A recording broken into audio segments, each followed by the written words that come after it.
And we are live for the very final time in the courtroom. Hi, everyone. Oh, God. I'm gonna miss this place. Oh, well. It's not like they'll miss me. I think they're slowly starting to catch on that I'm doing something here. I don't know. Maybe. Honestly, I've been met with very little resistance getting in here sometimes. I mean, of course, there's little to no resistance. I rent out this place. Of course. Of course. It's not that I break in here or anything. Okay. But I'm gonna miss this place, man. It's gonna be so different. I have to make a whole new overlay. Woo! Indeed, Strap Sheeps! Woo! The final one! Finale! The very, very last one. There's still the Great Ace Attorney left, but... I don't know, this still feels like the end of an era. I need to go find a new job, eventually. The good lawyer will no longer be able to lawyer. Oh no. What kind of job will I take next?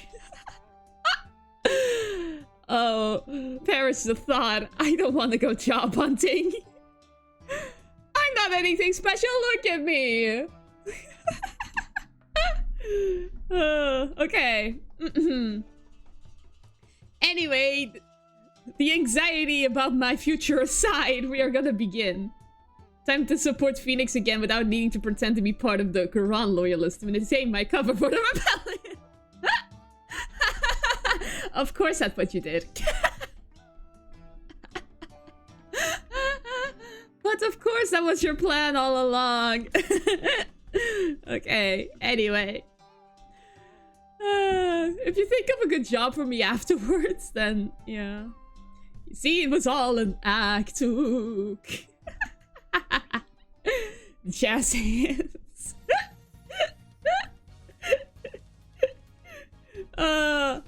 I need to start. I want to continue.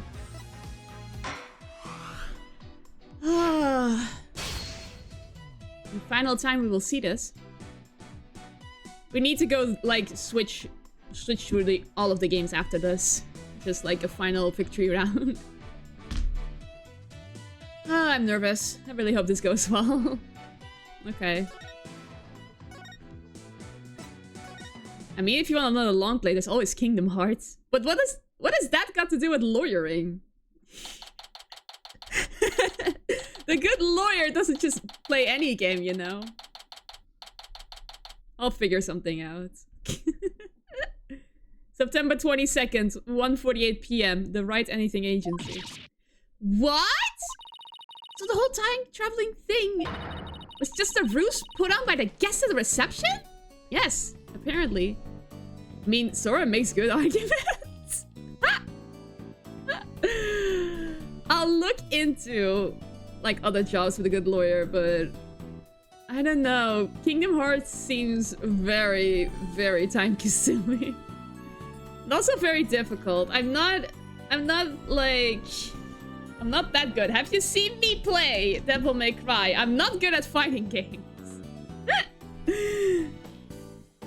Danganronpa is more time consuming. Yeah, that is true though. Oh my god.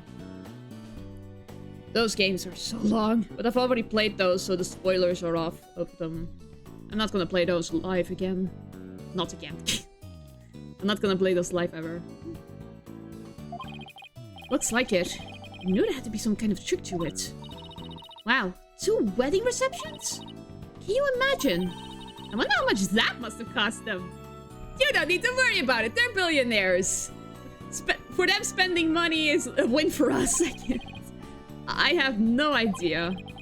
But if you have to ask, you're not rich enough to want to know. Still, if you got the money, it's a pretty good way to cover things up, if you ask me. got that right. I'm sure I would have been completely fooled. Hi, I'm back. Hi, Maya. Hey, Maya, are you all set to go? Yep. Ready when you are. So, what should we start with? Let's start with reviewing what we learned at the trial. There's one game I would suggest you check out, the Root film. It gives me Ace Attorney vibes. Okay. I think recommendations will be after I finish, though. Otherwise, it will get a bit too cluttered. And I want to focus on the case. This is the final one, after all. I need to focus. I at least want to give a good performance at the end of the day. Fair enough, yeah. If we have the time, I would love to talk about upcoming ideas. What Ellen thought was time travel was really just a performance put on by the Sprockets. But other than that, it seems that what Ellen told us was actually all true. So what really matters right now is the identity of the mystery person Ellen said she saw while she was being attacked. So who is this mystery person? That's the million-dollar question, I'm afraid. I'm betting on Nickety, personally. But if you want to clear Ellen of any suspicion, then figuring out who they are is key. I think I'll take toilets for 200 instead, Mr. Right. Well, at least there were only so many people on that airship that night. And we know who the mastermind of the whole cover-up plot was, too, so that's good. Yeah, Nickety! Huh? Huh? You mean the groom Soren Sprocket, right? Exactly. Wait, what?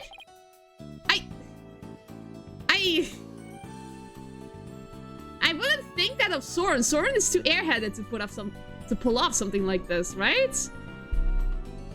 He might know something that could help us out. So then, what am I doing here? Yeah. It's because you have some explaining to do. I'm a very busy man, you know. Yeah, sure. Well, all of the other people involved are Soren's family members. So I thought I'd better start by interviewing you. Even if I probably shouldn't trust a word out of your mouth. Aw, man. I have a really tight schedule, but... Aw, heck. What are friends for, right?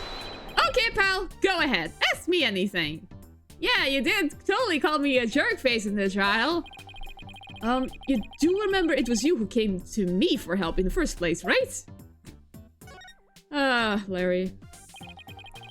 I want to go over exactly what happened when before I step out this office again. Since you were there, Larry, do you think you could help me get it all straight in my head? If I gotta. Okay, so the first reception was held at 7 PM on the day of the incident. That's the one you tried to crash, right? Huh? Oh, yeah, that's right. And then they locked me up in the cabin. It was awful, I tell you. Too bad we're not here to focus on you, Larry.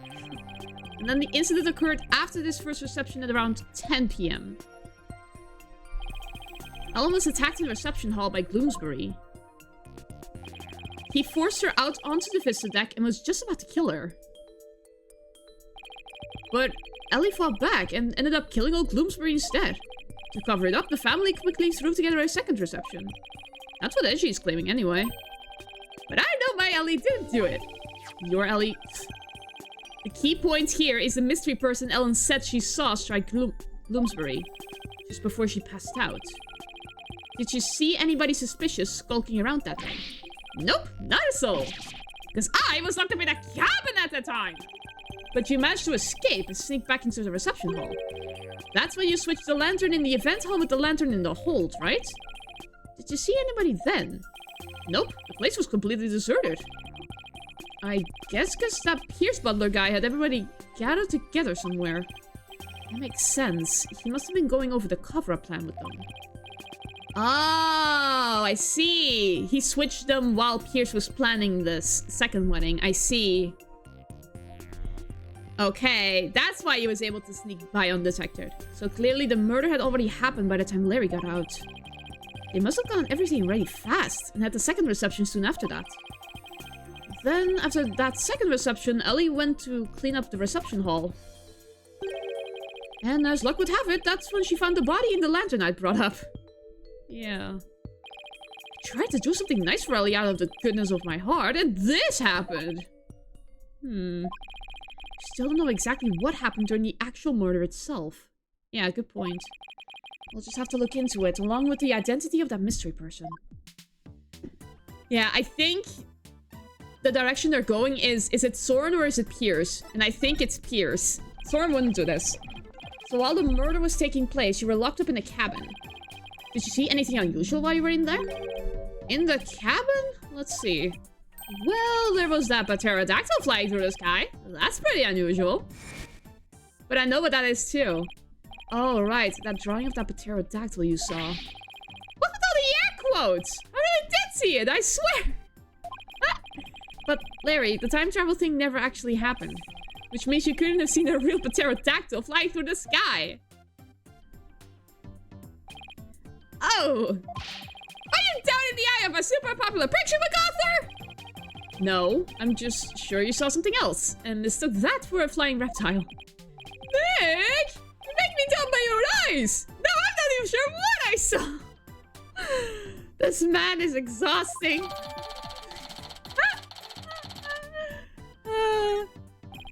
Either way, you have no idea what actually happened as the real scene of the murder.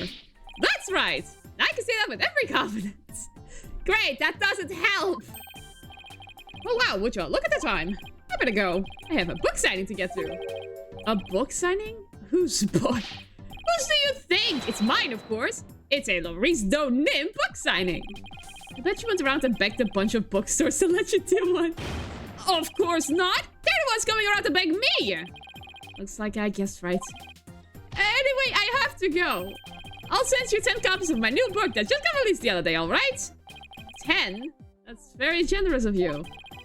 What are you talking about? I'm gonna send you the bill too. Larry, why? We're not down in the eyes of a famous picture book author. We're down in the eyes of you. True. That's perfect. Just put it out as office expenses or something. Well, see ya. Ugh. Wait, Larry, we don't need... Ugh, he's gone. I'll take a copy, boss. Oh, make sure it's signed. Oh boy, Susie's not gonna like this office expense. There goes our first lead. What do you want to tackle next, Nick? Right, we should really hit the streets now, huh? How about we go see Ellen? Sounds good, boss. I bet I can cheer her up. I thought we were going to help Trucy with her magic show again today, Athena. Weren't you supposed to go meet her right about now? Trucy said she was going to practice her new trick on you, if I recall. On me? Really? Trucy's show is an important source of income for our agency, you know. You can leave the case to us, so you go on ahead and run along now. Boss! Off you go, Athena! No! I don't want to die!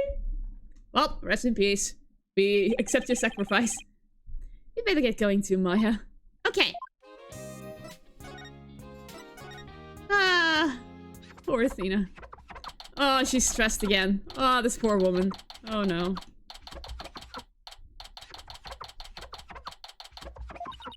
Oh, my poor sweet Soren. I wonder how he's getting along without me. Hello, Ellen. Oh boy. Oh, Mr. Wright! What's going to happen with the trial, do you think? Well, first and foremost, we have to hurry up and find this mystery person you saw just before you passed out. The laundry! Do you think that person could be the real killer? It's quite possible, and if we can prove that, we can clear you of all charges. Actually, would you happen to know where Soren is right now? He's usually busy with meetings all afternoon, but he should be home by evening. I think I'd better go have a chat with him later then. Why am I being treated to a view of someone's underwear? Mr. Wright, don't tell me. You suspect my sweet Soren? Well, he is the one who masterminded the second reception after the time skip. So I thought he might be able to tell us something. Better get going to Maya, or should I say Mia? No, this is not the time for Phoenix to be hyper-aware. How could you, Mr. Wright? You can't possibly think my Soren would never kill anyone. All right, just calm down. No! Not if you're accusing my Soren! Please, I'm not accusing anybody. So please put the pan and ladle down, alright? Really? Cross my heart.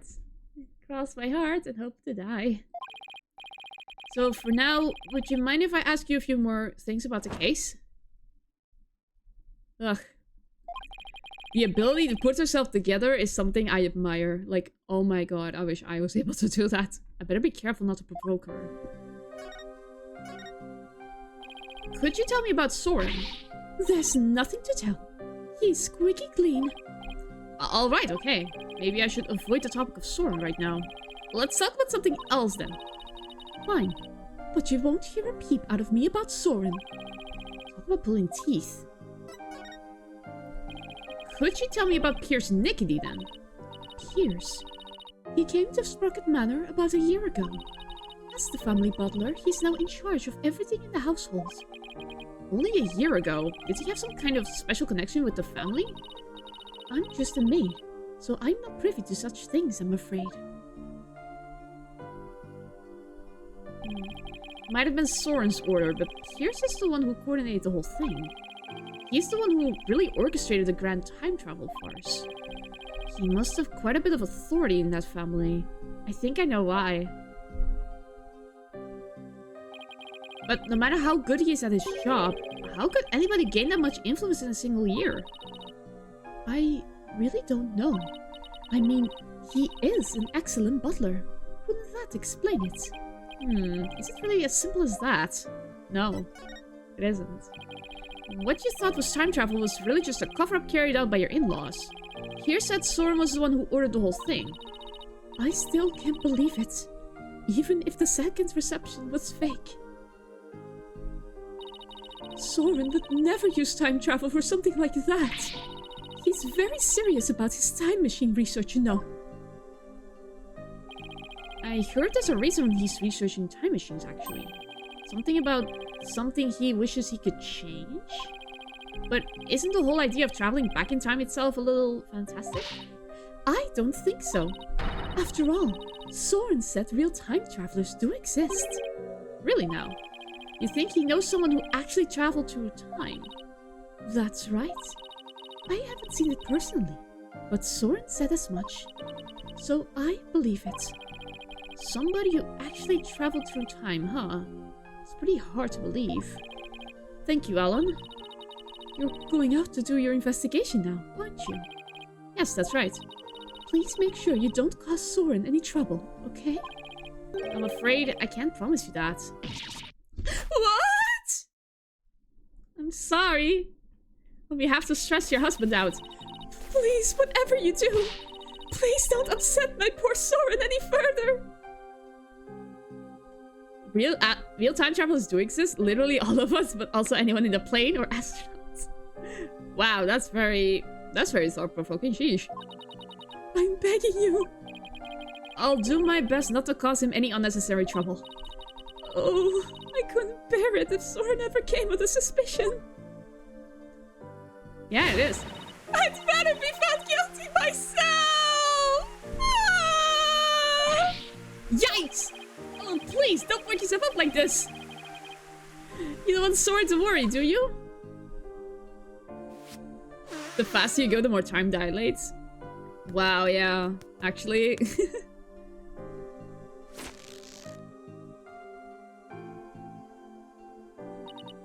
No, you're right. And the floodwaters recede once more. So what do we do now, Nick? Well, Owen said Soren is usually meetings until the evening, so let's save our house call until then. Why don't we go to the mooring dock and figure out our next move from there? Roger, Nick.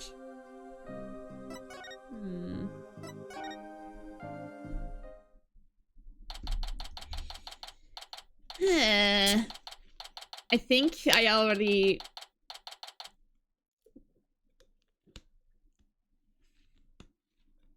It's gonna be really sad if Nickety actually is the culprit because I sussed them out so early.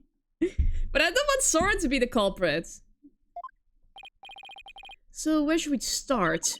Let's see. Are there any places we haven't examined yet? We already investigated the reception hall. And Sprocket Manor. I know, we haven't looked at the Vista deck or the hold yet. Hey, you're right! We still got some pretty important places left to examine, don't we? The Vista deck is the actual scene of the murder, right? And the lantern with the body in it was stored in the hold. I think there's a good chance we'll find some important clues in those locations. Do we know how to get to the hold? Good question. I think it was labeled in that diagram of the airship in this pamphlet. There it is.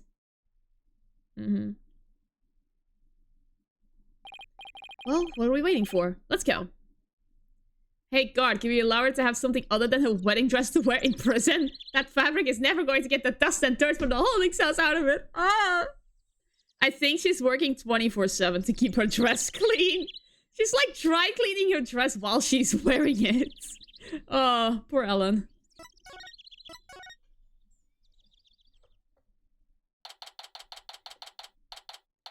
Those are 2 lady cows. So this is the hold. This is where Pierce orchestrated the whole cover-up operation. I better go over this place with a fine-tooth comb. Hey, Nick. Weren't you supposed to need a keycard to get in here? Huh, you're right. I wonder why it was unlocked. How's it going, Mr. Wright? Oh, whoops, wrong person. Emma, what are you doing here? Just a little independent investigating, for my own sake. Gotta keep the mind sharp. Ah, so the door security system won't turn off for the police investigation. We'd like to investigate the hold ourselves. Would that be alright? Yeah, sure. The police just finished their examination anyway. Thanks. We'll just take a quick look around then. Oh, right! You should know that the floor doubles as a huge lift. You can use that lever way back there to raise up to the Vista deck. The police inspected it already, but it didn't find anything of particular interest, it seems. If you do go up to the Vista deck with the lift, be careful not to fall off. Got it, thanks. That goes double for you, Maya. Yes, ma'am! Well, let's get this show on the road. 2 lady cows. So there are 2 male peggable lanterns in the reception hall. That must mean that these 2 are female peggy-cow lanterns. Larry got their sexes mixed up when he replaced the one in the reception hall, huh? Didn't he see the horns? The difference is pretty glaring if you ask me. And yet he managed not to notice. That's what makes Larry Larry. And Larry being Larry is why I've seen more than my fair share of trouble for a lifetime. Oh, you can say that again. Oh, Mr. Wright. You know that lantern the victim was found inside of in the reception hall? I'm just about to go piece it back together so the police can examine it. Oh, okay. We'll stop by for a look too once you're done fixing it.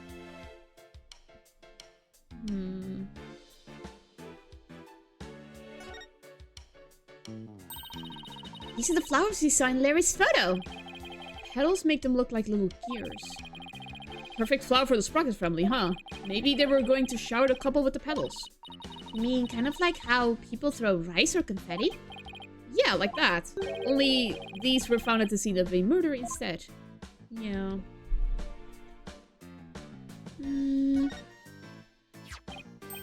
Huh? It looks like there's some fingerprints on this candelabra.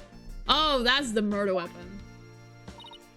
Yeah, I just got done dusting that. I was able to pull a set of left-hand prints. Do you know whose prints they are? Yes. The prints belong to the victim, to Mark Bloomsbury. Huh. Nick! I just figured out something amazing! You did? Get this. If the fingerprints on the candelabra were from his left hand, then Mr. Doomgloom must have been left-handed. What do you think of that? Do I have the makings of a great detective or what? You're a real silly Sally if you thought that deduction was in any way encyclopedic. Encyclopedic. Hey, you're pretty good, Maya. I looked into it myself, and sure enough, the victim really was left-handed. Really? I got it right? Awesome! Good for you, Maya. Good for you? That's all you've got to say. I think you did a real great job, Maya. Way to go! I guess one can never have too much info. Now you're talking. But come to think of it, this candelabra isn't in the photo Larry took of the hold, is it? That picture was taken when they were getting ready for the first reception, right? Candelabra must have been brought in here sometime after that then. It's still possible it has something to do with the incident, though. Better add it to the evidence file, just in case. I think it's very important. Oh, by the way, Mr. Wright. You can have this fingerprint powder if you like. You're giving this to us. Sure. I have 4 other sets. Thanks. I feel like there's something more to the candelabra, but I can't put my finger on it. Well, I can't examine it yet. Ooh, it's a cake, Nick! A cake! It's so big! They wouldn't miss one little piece, would they? If you're that in the mood for a mouthful of styrofoam, sure, knock yourself out. You mean it's not real? Well, it sure fooled me. I was so ready to have some that I'm really craving cake now. Come on, Nick. Let's go get some. Maybe after the trial is over. It still hurts that Gumshoe isn't here for the finale. Oh, Francisca. Yeah, Gumshoe would have been perfect, honestly. I would have missed Francisca, but Gumshoe was vital. Why isn't that man here? The man deserves to be here, dang it. Ooh, look, Nick, it's an airplane. Gumshoe's energy can't be contained in a 3D model. He has to be contained in 2D forever. Poor Gumshoe. I wonder if Soren built that one too. Hey, why don't we take it for a spin? Just a quick tour around the neighborhood. He's enjoying his retirement. Oh yeah. If he has money for the retirement. And who do you propose is going to pilot that wooden death trap? Me, of course. Who else? Don't worry. I've seen people fly airplanes on TV plenty of times. I think I'll pass. I still got my whole life ahead of me. So this is the airship's engine. It's pretty impressive. And it's all rhythmic, like a heartbeat. It's the little heart of the flying chapel. Look at all those huge gears spinning around and round and round and around. Ugh, I think I'm starting to get dizzy. Yeah, me too. Just some plates. These must be the dishes and glasses they use for receptions. Very fancy. I bet we'd be in big trouble if we broke any of them. Ooh, I want to see Nick. You, young lady, need to stay far, far away from them. Nick! I think you're going to break them, don't you? Let's just say your rap sheet for breaking things doesn't help your case. Okay, we're done here. Let's go up. Oh, look. There's the lever to the left Emma told us about. Let's try going up on it. I'll go flip the switch. Here goes nothing. Wait, I'm not even on it yet. Run, Nick, run.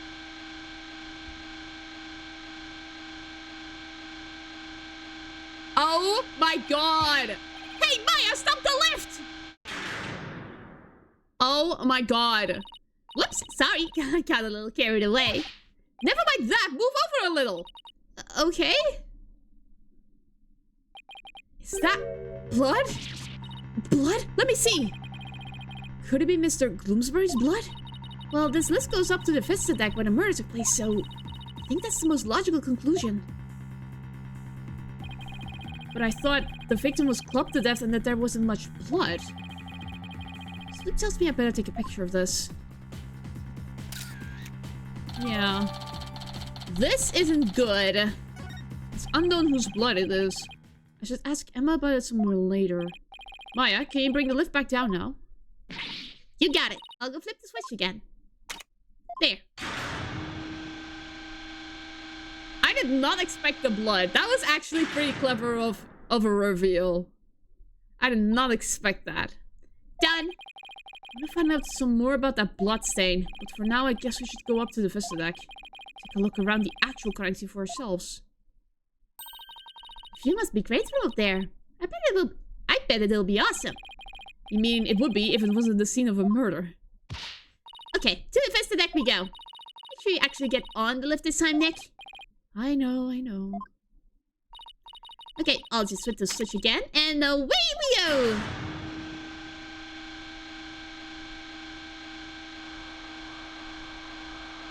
Oh god. Don't look down, Phoenix. Whoa! Look at that gorgeous view! So this is where Ellen was attacked. Mr. Gloomsbury was killed. Yeesh. One wrong step and it's splat on the ground below. We should go investigate the stuff that's a little close to the edge. Well, I don't see much of anything over there. Police investigation didn't turn up any clues either, so maybe we don't need to? Oh, I get it. You're scared, aren't you, Nick? Of course not. Come on, let's go back down and finish checking out the hold.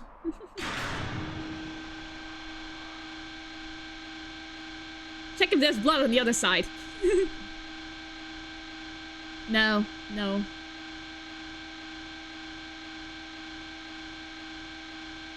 This is a very slow lift. Sheesh. Put on some elevator music at least. I think we're done here. Wait, bell. What's that? A wedding bell? According to the pamphlet, it's used on the Vista deck during wedding ceremonies to bless the newlyweds. I guess that this is someone stored away here in the hold when it's not being used.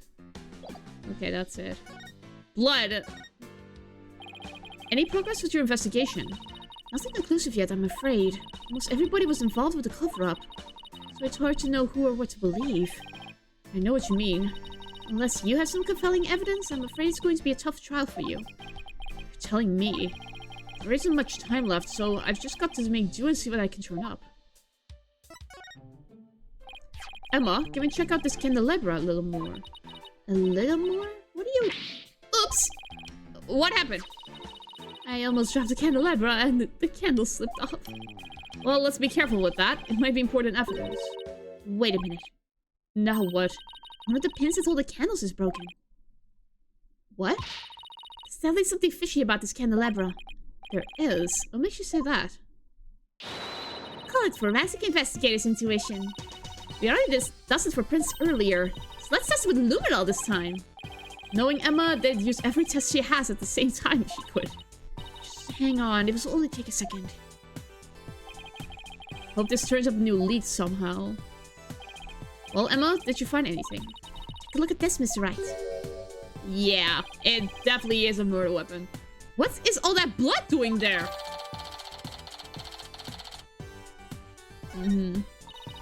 Maybe somebody got hurt while they were setting up for the reception. These pins are pretty sharp. But if one of the pins is broken, it means there was some force involved. Do you think maybe somebody got stabbed? But nobody reported anything like that. It's quite a bit of blood. I wonder whose it is. If I have anything that might shed some light on that, I should probably show it to Emma. Yeah. We need to investigate. We need to analyze this bloodstain right now. Emma, about this bloodstain. Doesn't something about it strike you as odd?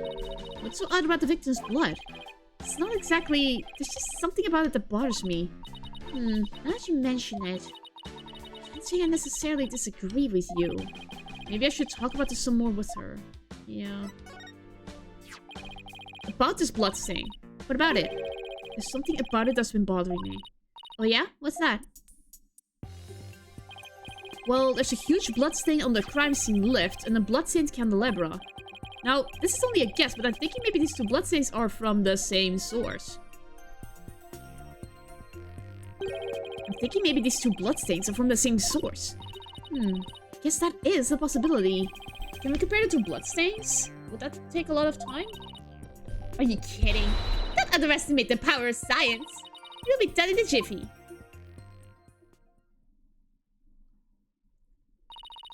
And the results are in. Didn't take long now, did it? It seems that the blood from the lift and candelabra are from the same person. Yeah. Got that.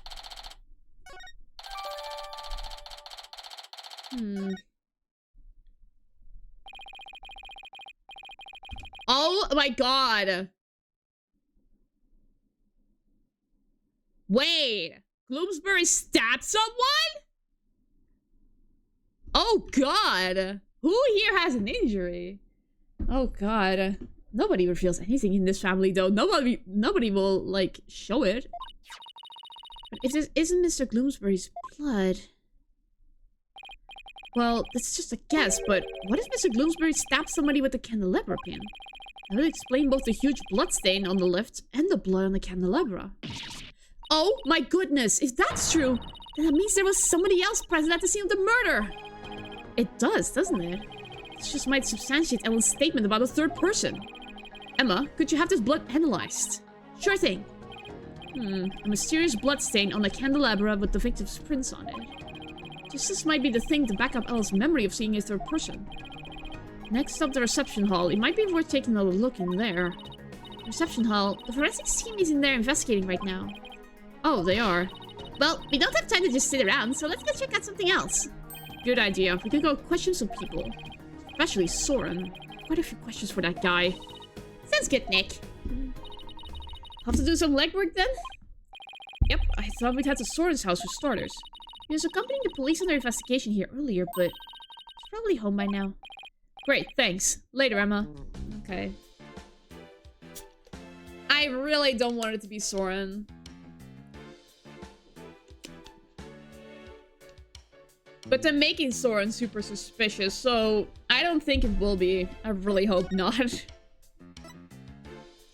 It all depends on who's going to be questioned first, because the one who's questioned first is not the killer.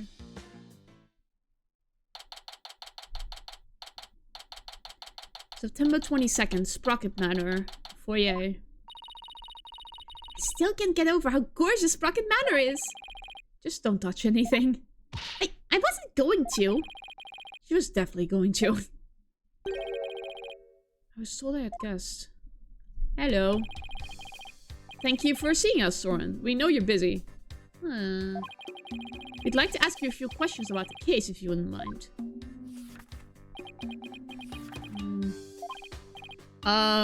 Soren?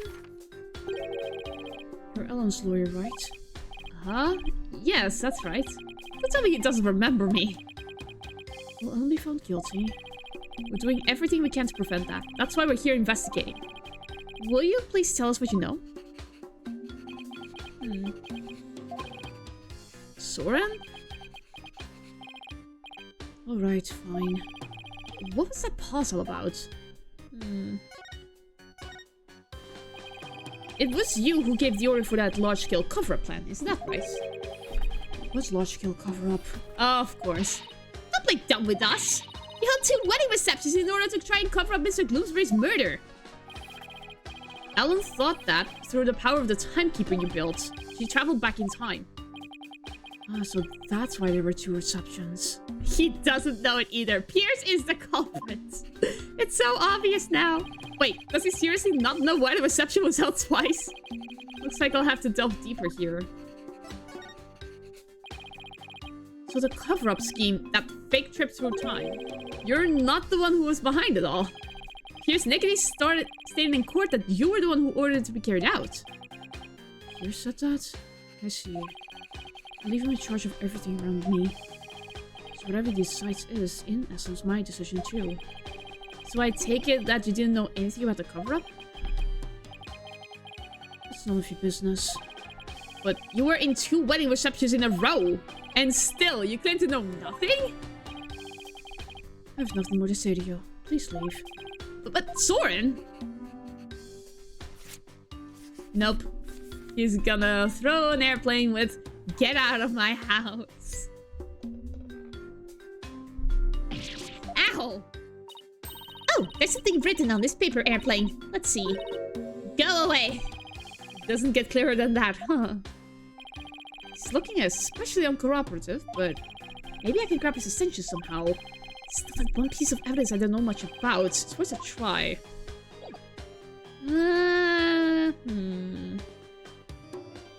What piece of evidence was the pterodactyl? Or the timekeeper thing. What's the secret mechanism? What are you showing me that for? Mr. Sprocket! No. Can't read him at all. Not even with an item as loaded with sentiments as this. No then. The pterodactyl? No. This... Nope. Oh, this will be annoying. Which? Which?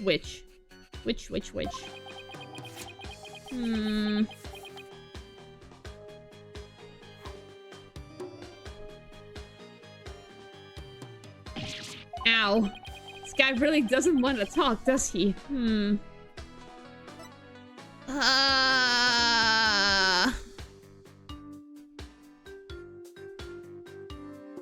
Do you know anything about this, maybe? This is new. Soren, have you ever seen this before? That's... Oh! Soren, what is it? Nothing. Why does his whole demeanor change all of a sudden? He's gone pale as a ghost, too. Oh, no. Ah! Oh, God! Soren! Nick! Look at his stomach! Oh, my God! No! He was stabbed? Oh, my God. It wasn't Nickety. No! Why am I shifting between the two? I know it's Nickety. Why was Soren stabbed? Somebody help! Soren's collapsed! Master Soren! Get him to the hospital, quickly now! Oh no.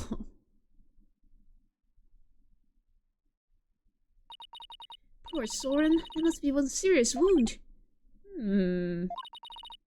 What is it, Nick? Well, when I showed him the candelabra, his whole demeanor changed. So I was just thinking that maybe his injury is... Huh? What's this? Soren's notebook. He must have dropped it in a rush to get him to the hospital. Ooh, his notebook, huh? I wonder what's written in it. Don't you? Come on, you know you want to take a peek. Soren's notebook. What to do? I shall... I shall take a peek in the name of evidence. I feel guilty snooping around in somebody's personal notebook, but maybe we should take a little look-see. Whoa, it's filled with big words written in tiny letters. I guess he uses this notebook to write down his invention ideas? Huh? What is it? Did you find something? After March 8th of last year, the content of this notebook changes dramatically. March 8th? Like, how? Well, ever since that date, Soren's been writing down every detail of his life. As in, every. Maybe he decided to start keeping a diary? But this is way too detailed to be an ordinary diary. Either he's really compulsive, or maybe he's just plain forgetful. Is it really as simple as that? I feel like something happened on March 8th that made Soren change. March 8th. Well, why don't you let me take a look at that and I'll tell you. Hey, Maya, let's go over with it. Don't look what you did. You dropped it. You just let me take a look. How's this my fault? Oh no, Nick! Oh no! I can't read a thing on these 2 pages now. Uh-oh. You're gonna get it now. Ugh, I guess this really is my fault after all. Oh no, this is horrible. Let's just put it away carefully for now. Can't let anything else happen to it. You hear? Oh no. This isn't good. Hey, look, there's something sticking out of the notebook. Looks like a newspaper article? Let's see. It's about the car accident Soren's sister died in. Happened on much... Oh my god. That's the day Soren's notebook completely changed. Oh, wow! What else does it say? It says the driver at the time of the accident was TuMiiA Gloomsbury? It says Soren was in the car too, and that he has sustained several severe injuries. Just like Pierce said. Soren completely changed after the accident. Oh no, this isn't good. So Gloomsbury was driving the car when they got into that accident. It opens up the distinct possibility of Soren holding a grudge against Gloomsbury. I think Soren could have... I don't know. It's not like I have any proof. We should talk to Pierce about this when we return Soren's notebook to him. Though he doesn't seem to be here right now. Maybe he's at the Flying Chapel. Okay. Oh, Soren's gonna kill us. 2 pages worth. Full of data. Oh no.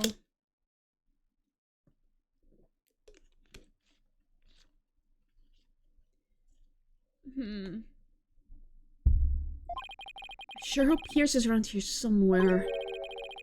Ah, Mr. Right and Miss Faye. There he is. There you are, murderer! I have him down pat. This man is obviously the killer. Hello, Pierce. We were just looking for you. I'm sorry for Master Soren's sudden departure earlier. You have my sincerest apologies. It was totally understandable, really, but shouldn't you be at his side right now? It's fine. The other servants are with him, and I am in constant contact with them. Yeah. Do not forget to give him his pain medication, and be sure to keep him hydrated. Also, see to it that he is not up and about.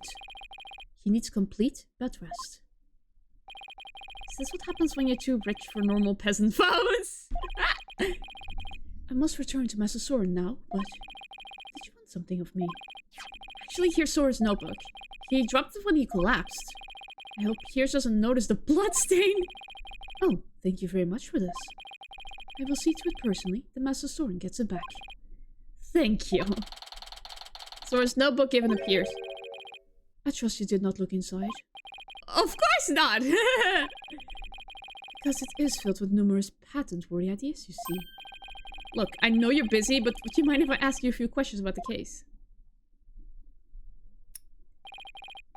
Well, as I said, I must be getting back to Master Soren. So if you can make it quick, I would greatly appreciate it. Alright, I'll make this as quick as I can. I just see the pocket watch and I wince out of pain. I know what this will be. I'd like to ask you about the cover-up you tried to pull off, if you don't mind. I told everything there is to tell in court already. Disposing of anything that may harm the Sprocket family's reputation is simply a part of my job. Sounds like a lovely job description. I have nothing more to say on the matter. I will say, I do not think it's wise to spend time on topics that have already been discussed. Right. The accident. Oh! Piers, could you tell us more about this accident? Where did you find that? Did I not already tell you about that accident? You did, but you conveniently left out one crucial detail. The fact that Dumas Bloomsbury was driving the car at the time. Yeah, why would you hide that? Oh, did I not mention that? I suppose it simply did not come up then. Mr. Bloomsbury caused the accident. Why didn't the Sprocket family fire him?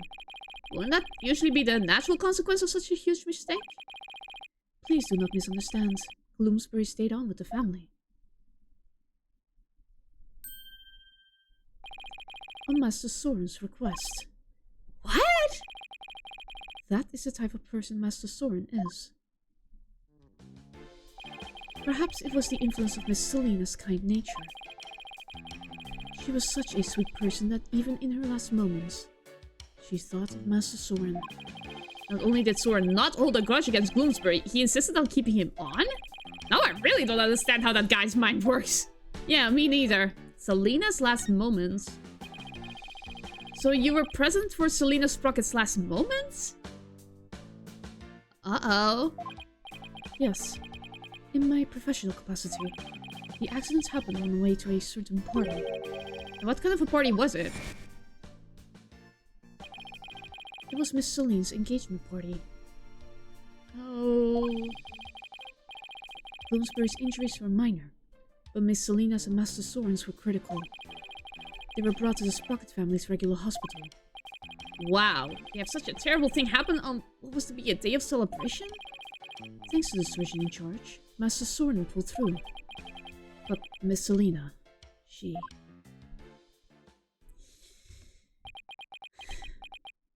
You were the fiancé, weren't you?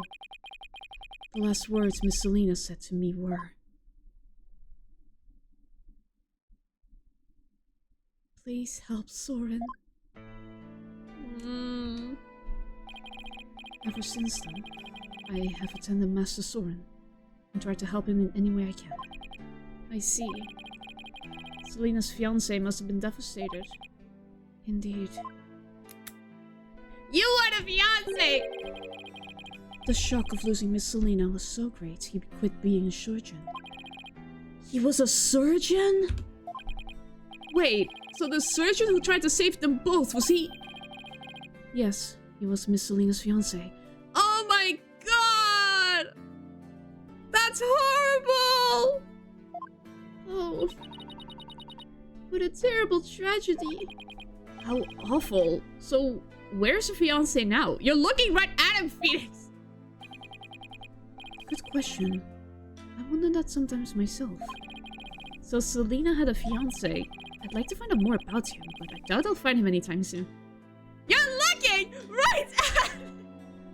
It's so obvious! He has Selena's pocket watch! So, are we done here? I'm afraid I must be going. Could you please just tell me a little more about Soren? There is nothing more to tell. I can't seem to get any real answers out of him just by asking him questions. But there is that piece of evidence I still don't know much about. Maybe he'll be able to tell me something about it. Oh, if I show him that, Soren was stabbed with this. Pierce, have you ever seen this candelabra before? No, I don't know anything about it. There it is! How many? Only 3. Okay, easy peasy. And Magatama reacted. Pierce must be trying to hide something from me. I have to break those psyche locks and find out what. Well... Take that! Yeah.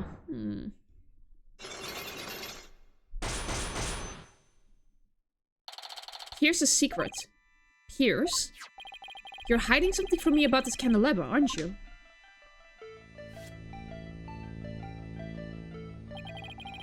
It is one of the candelabras from the Flying Chapel, is it not? Is there something special about it? Actually, yes. There's some blood on it, you see. I think the blood might belong to this person. I mean, yeah. Soren was stabbed. Soren has a rather nasty wound on his body, doesn't he? Yep, easy. Yes, Master Soren is indeed injured. Are any of the other people involved with this case injured? Not as far as I know. I see. Then let me ask you this, Pierce. Do you suppose Soren could have been more directly involved in your letting on? What in the world would make you think that? Oh, I've got my reasons. Mr. Gloomsbury's fingerprints were found on this candelabra stem, which leads me to believe that Mr. Gloomsbury stabbed Soren with it. You cannot possibly think Master Soren is the one responsible for the murder. I don't have any conclusive evidence of that at the moment, but I do think he had a motive. This proves that Soren had a motive to kill Mr. Gloomsbury. I mean, that will also give Pierce a motive. Even though it was an accident, Mr. Gloomsbury was the man responsible for taking Soren's sister away. Yeah. Immediately. He didn't even have to say anything. Let us suppose that Gloomsbury did stab Master Soren with the candelabra. Can you prove that it had anything to do with this case? He might have been stabbed at some other location for some other reason. Sorry, but I can prove it was related to this case. Oh, really? Soren's stabbing and Mr. Gloomsbury's death are definitely connected. Oh, they know. This is a piece of evidence that ties Soren's injury to Mr. Gloomsbury's murder. Blood on the lift. Take that! Yes. A bloodstain was found on the side of the lift that goes between the hold and the vista deck. Its blood matches the blood that's on the candelabra. I obtained the results straight from the police, so I can assure you that this information is correct. This bloodstain on the lift indicates an important fact. It shows us that Soren was there during the crime. Soren's blood is on the lift, which can only mean one thing. He was there, wasn't he? Soren was at the scene of the crime! You are very astute, Mr. Wright. It appears I cannot hide this from you any longer. Very well. I will tell you everything. The third person was Soren.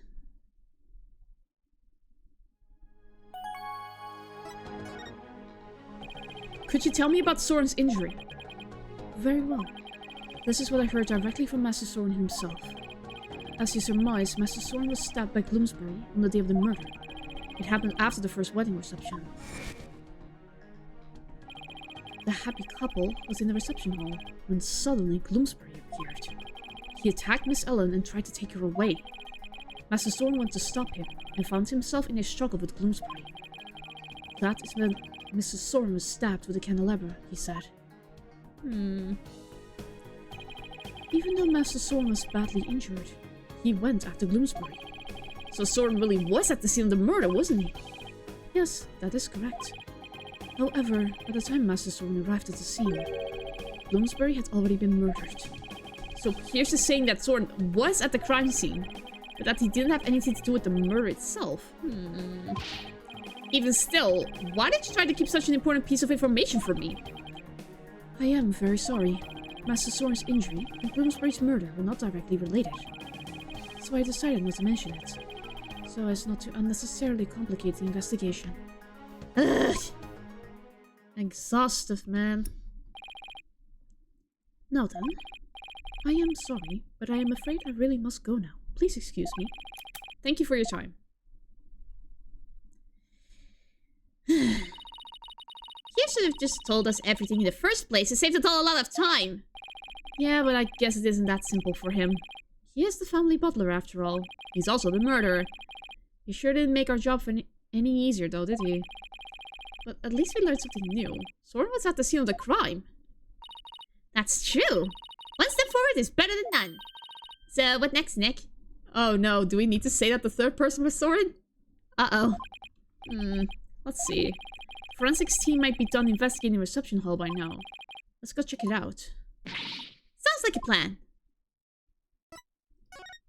Reception hall, reception hall.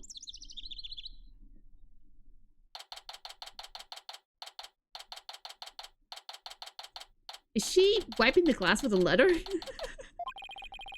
like the police are done with their investigation in here. Wonder if it's okay for us to take a look around now. Oh, hi, Mr. Wright. Okay, Emma.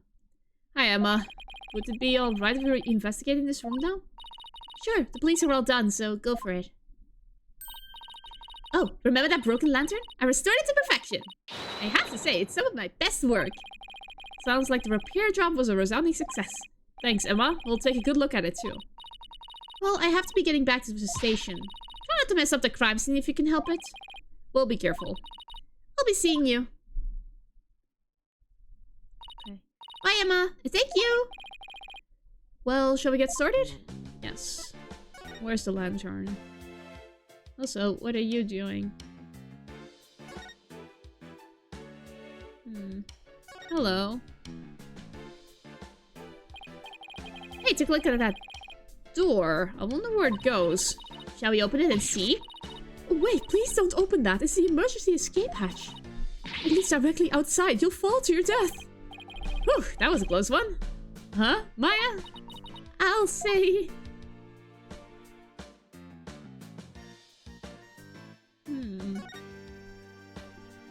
There is that lantern. So much tape. Here's a broken lantern all patched up. And I do mean patched. Emma said it was some of her best work, so I know she put a lot of effort into it. Yeah, it's completely broken. It was pretty smashed up. It must have been a lot of work to piece back together. Well, she gets an A for effort at any rate. Huh? This wheel handle on the back has some blood on it. Looks like somebody gripped it with a bloody hand. Oh. Wait. Wait, Bloomsbury put himself in there? What? Ha! Oh my god, he wasn't dead as the confrontation. Oh my god, he stabbed Soren, and out of a panic, he ran away and hid in this thing. And then Pierce came and killed him after he tracked him down. Oh my god! That's how it happened! Maybe the blood got there when the killer was putting old Doom and Gloom's body inside. No. You see anything else worth noting? Well, there's another one of these lanterns over there. So it might be a good idea to really compare the two later.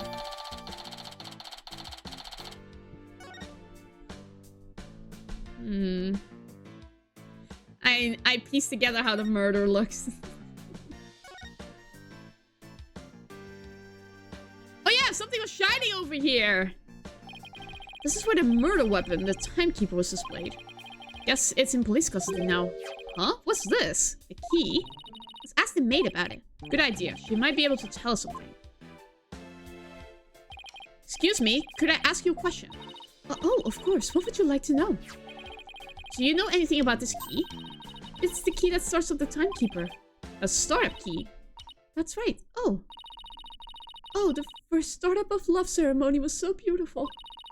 The bride and groom each had a symbol of their love, and when they put them together, oh, how romantic it was. Heart-shaped key to activate the timekeeper. Okay. First startup of love ceremony. What exactly did that entail? Oh, it's a ceremony in which the couple activated the timekeeper together for the first time. I suppose it was kind of like a cake-cutting ceremony. And what are these symbols of their love you mentioned? Well, that's kind of an industry secret, so I can't really say. I'm sorry, I better be getting back to my work. Looks like there's an order from above. Let's talk about it. Interesting. Hey, I think the tablecloth is new. They must have changed it since yesterday. Huh? How can you tell? Because the food stains that were there are now gone. Should have known it's because it's food related.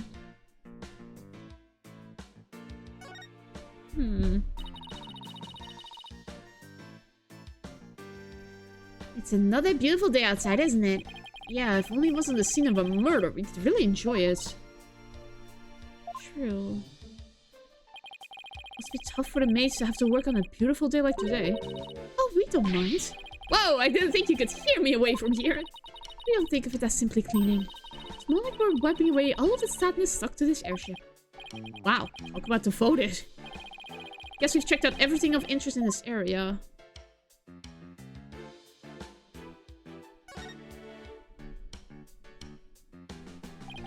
This is the unbroken peggable lantern. And this is the one that Emma restored. I wouldn't say they look exactly the same. More that they're made up of the same parts. Wait a minute. What is it, Maya? I think there's something off about this peggable. Just about everything about it looks off to me. I'm not quite sure what it is, but some detail isn't quite right. Show me the restored lantern again.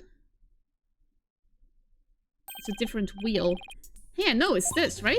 What? Where? The thing about the restored lantern that's off is the color of the wheel handle. Yes. Look, it's a wheel handle. It's a different color altogether.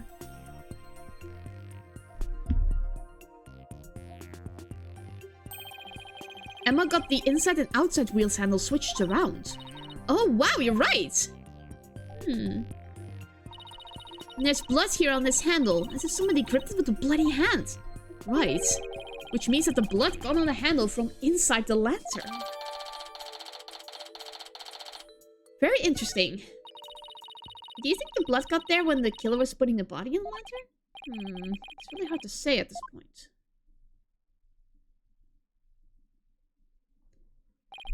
Whew. Well, I think we've checked out everything relevant to this case. What are you two doing here? Wait, what are you doing here? What? Oh no! Soren, shouldn't you be resting in bed? You're injured! How do you know about that? Never mind. My notebook. Have you seen my notebook? I can't find it anywhere. My notebook. I need my notebook.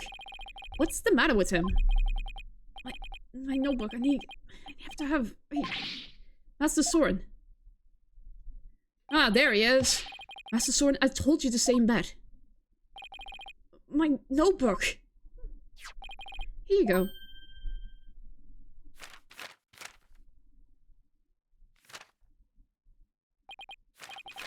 Yes, this is it.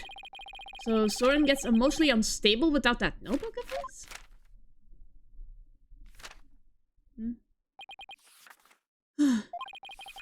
Looks like he's calmed down now.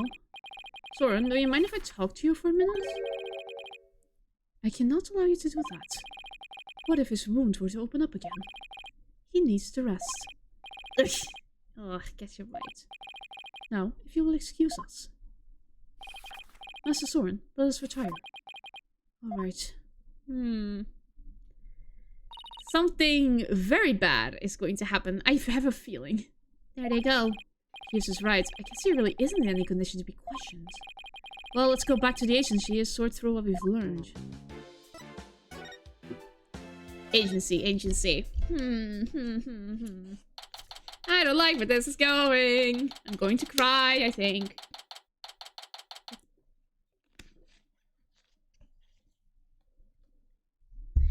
Oh boy. We're back. Anybody here? Oh, hi, boss. Athena? I thought you were with Trucy. I guess you could say I'm taking a short break. But enough about me. What about the investigation? Did you find out anything? Well, it turns out that the third person Ellen says she saw at the crime scene might have been Soren's sprocket. What? Really? I always thought this seemed suspicious.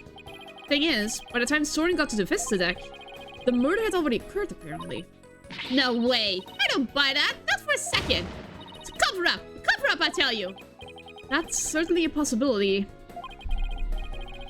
And as a lawyer, it's certainly a possibility you have to pursue, but... But what? It's your job, right?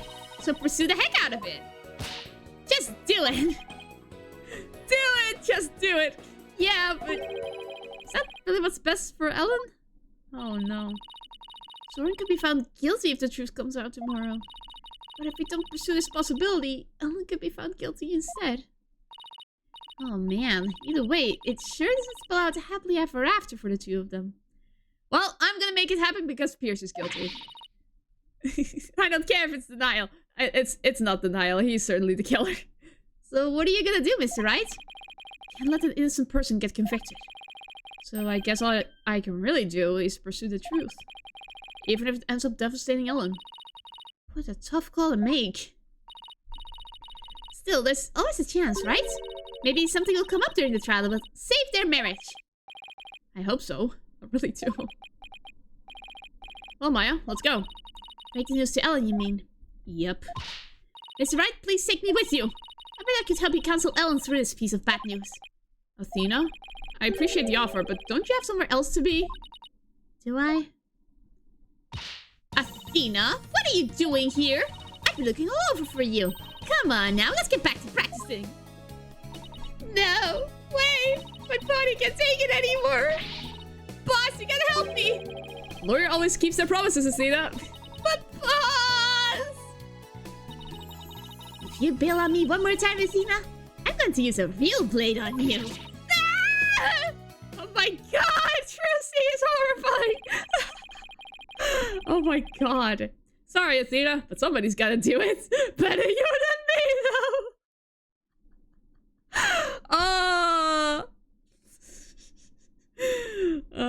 He's just throwing anyone before Trucy to make sure he doesn't need to do it.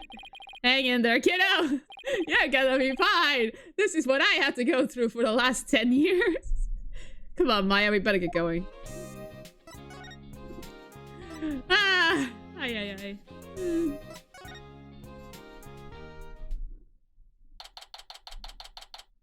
Okay.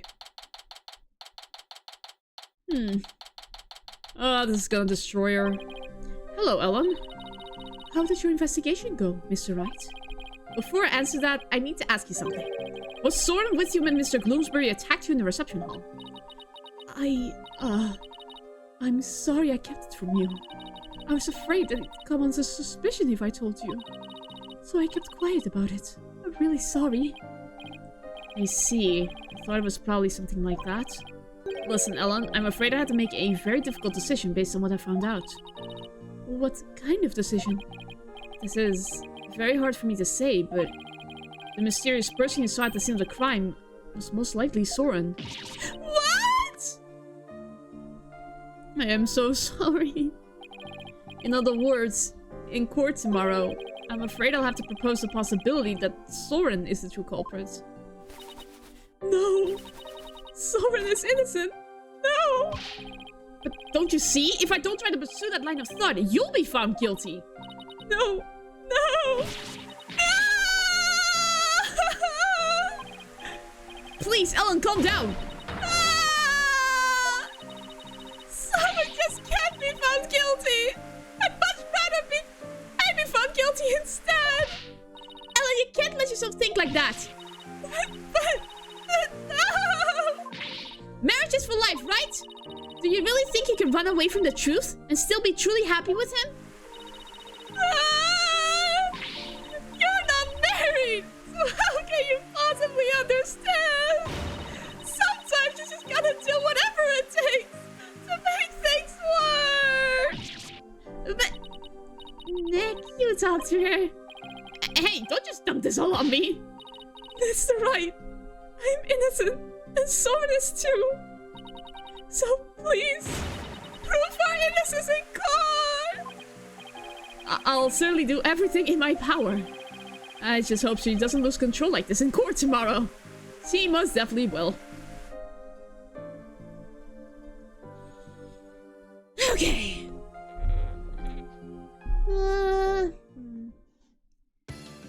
Time for... do I go for candy break or do I go for disappearing trick? Let's do a disappearing trick. 1, 2, 3. I shall disappear.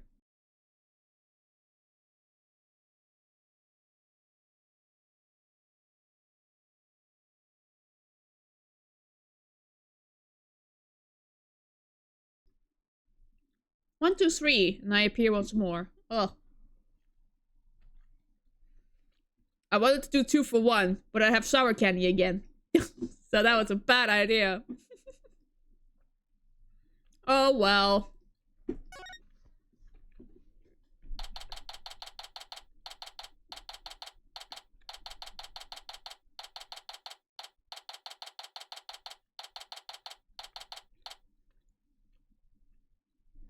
Okay. September 23rd, 8:50 AM. District Court Defendant Lobby number 3. So the one thing we found out yesterday is that Soren was there at the crime scene. I only hope I can get some testimony from him to get to the heart of the matter. I'm gonna cry today, aren't I? Oh boy. Mr. Wright. Good morning, Ellen. Look, I'm afraid you might not like the result of today's trial. Nevertheless... Don't tell me you still think of going that route! Soren is innocent! He can't be found guilty! Take me instead! Ellen, please! Try and get a hold of yourself.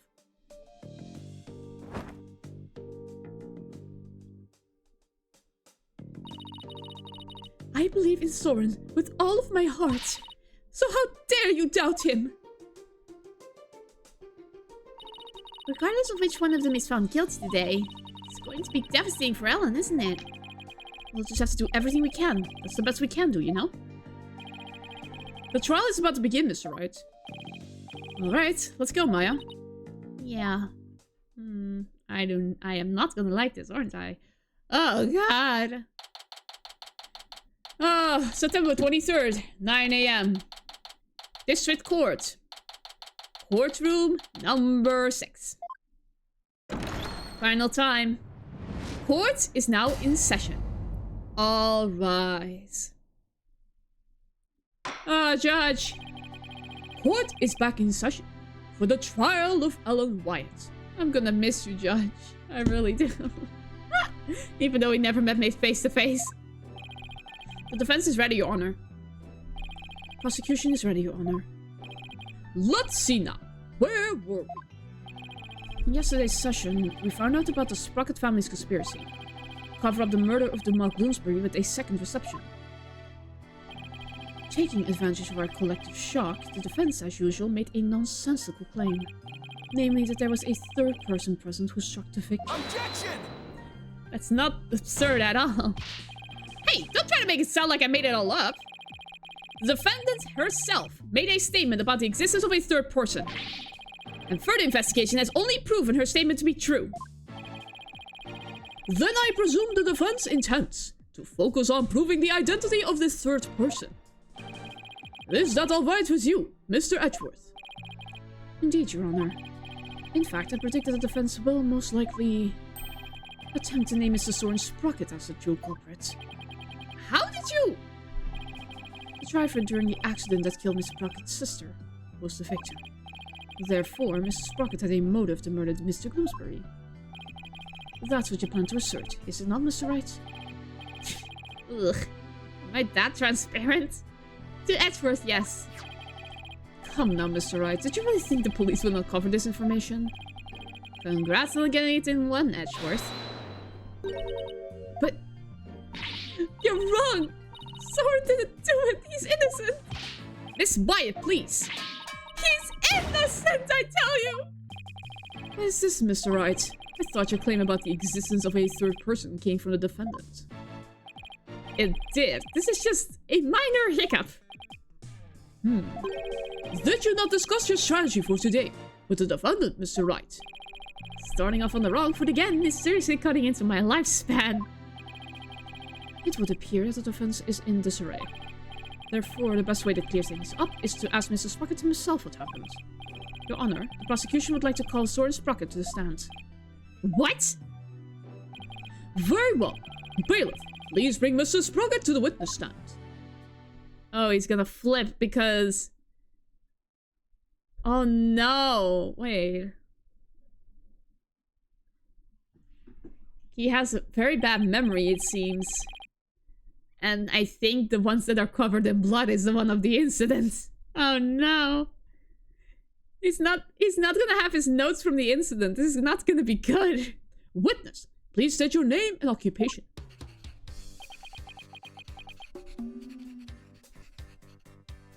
He's just gonna pass it along. Whoop.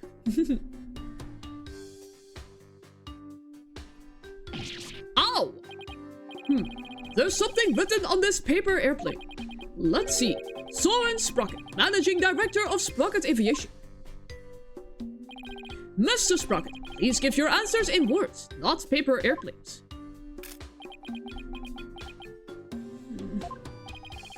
Done it, Mr. Sprocket. Please tell that Downing lawyer there what really happened at the time of the crime. Well, Mrs. Sprocket, nope. It's not gonna answer to you. Mr. Sprocket. Nope. Alright. Jerk. You want me to talk about what happened when the crime occurred? In other words, after the first wedding reception. Well, when Ellen and I were in the reception hall, right? Not even the power of the court can stop him from marching to the beat of his own drum.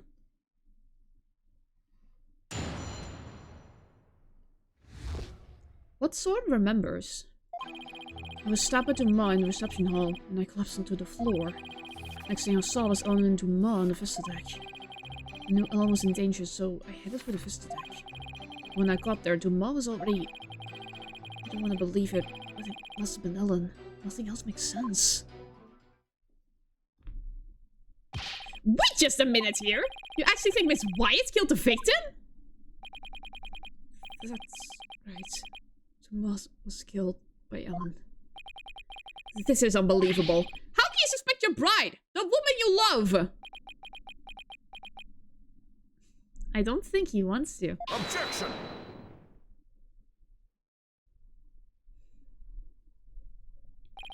The truth can be cruel. Miss Wyatt, you must be very upset. Is there anything you wish to say? Oh my god! No! No! I can't believe this. Soren? I thought at least you would believe me. The best way now to show your love for your groom is to admit your guilt and try to atone. Soren? Hold it! Mr. Edgeworth! I haven't even cross-examined the witness yet! And quit picking on the clearly distraught! Yeah, that's so not cool, Mr. Edgeworth! Court is where we seek... A court is where we seek the truth. And the truth is unyielding, even to the truly pitiful. Mr. Edgeworth, I find it distasteful to make a lady cry. Yay! Good job, Judge! To your honor. So what are you going to do, Nick? If the third person Ellen saw on the Vista deck was Soren, then you have to prove Soren was there at the time of the murder. I don't see any obvious inconsistencies in his testimony, but we have to push forward.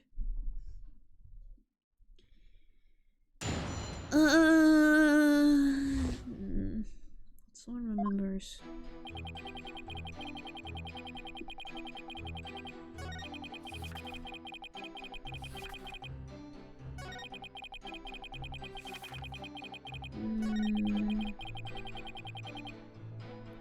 Hold it!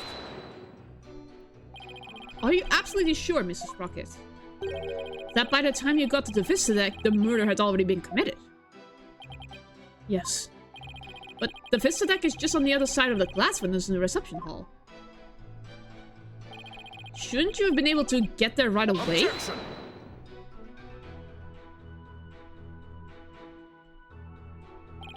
Mr. Wright, have you investigated nothing? The only way to the Vista deck is to go to the hold and take the lift. That sounds very impractical. Sounds like a bug. No matter how much one hurries, it would take at least 10 minutes. Ugh, well, that's unhelpful. But Soren had to have gone there before the murder, or my claim won't stand. How do we prove this? How do we prove this?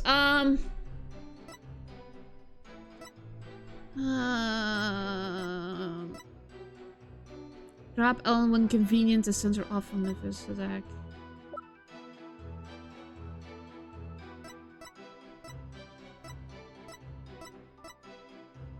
Hold entry record. Wait a second. Wait a second.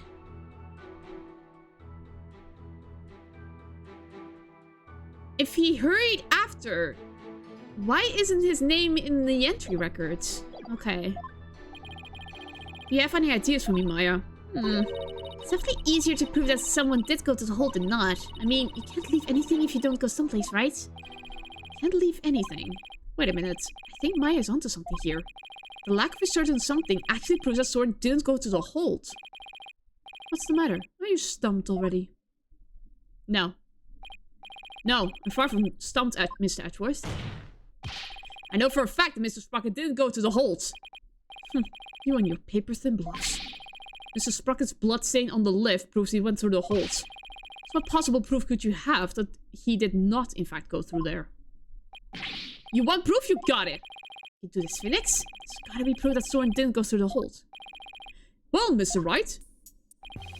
This proves that Mr. Sprocket didn't go through the hold. Entry record. Take that! As anyone can see from the hold entry record, there's absolutely no mention of Soren Sprocket entering the hold. The defense asserts that Mr. Sprocket used a different route to get to the Vista deck.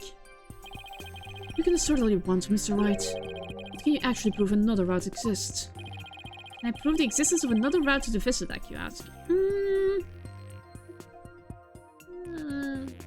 I can? Wait.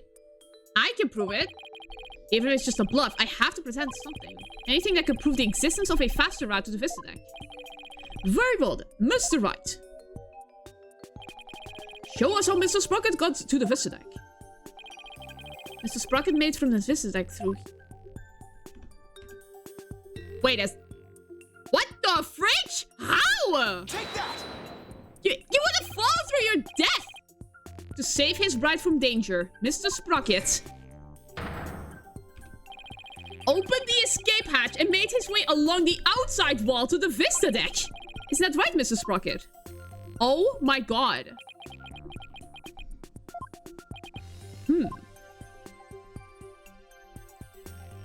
Oh my god, that is ballsy. Oh my god.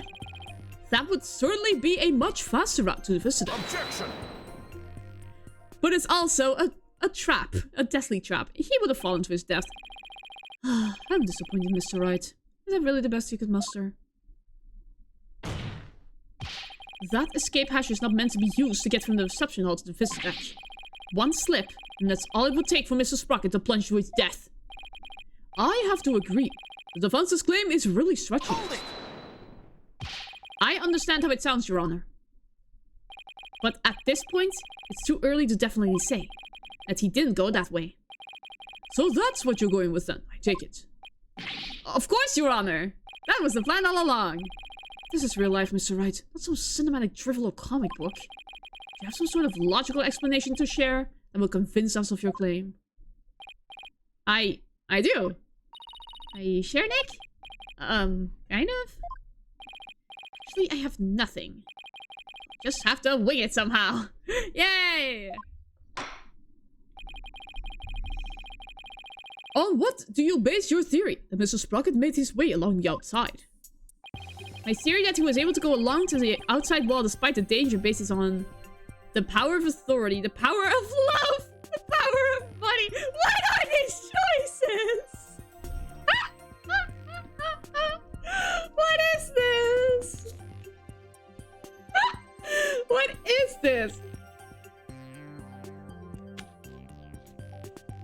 power of love, baby!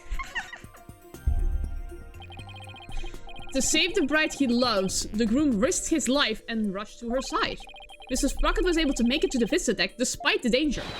Because of the power of love! The power of love?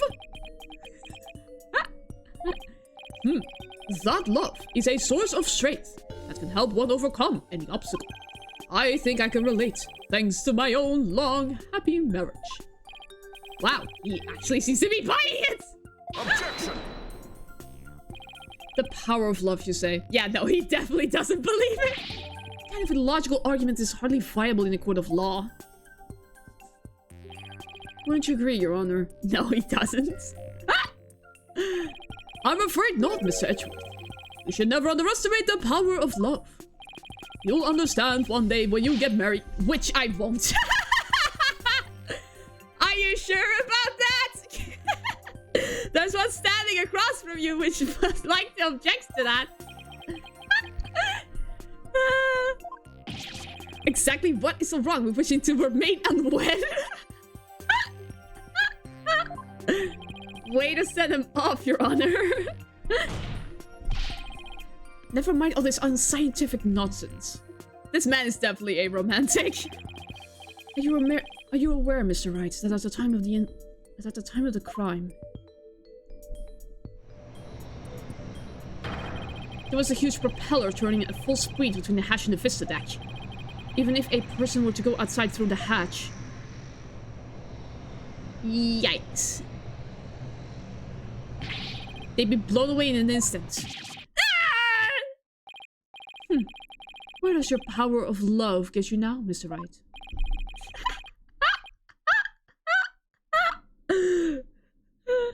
A huge spinning propeller, you say?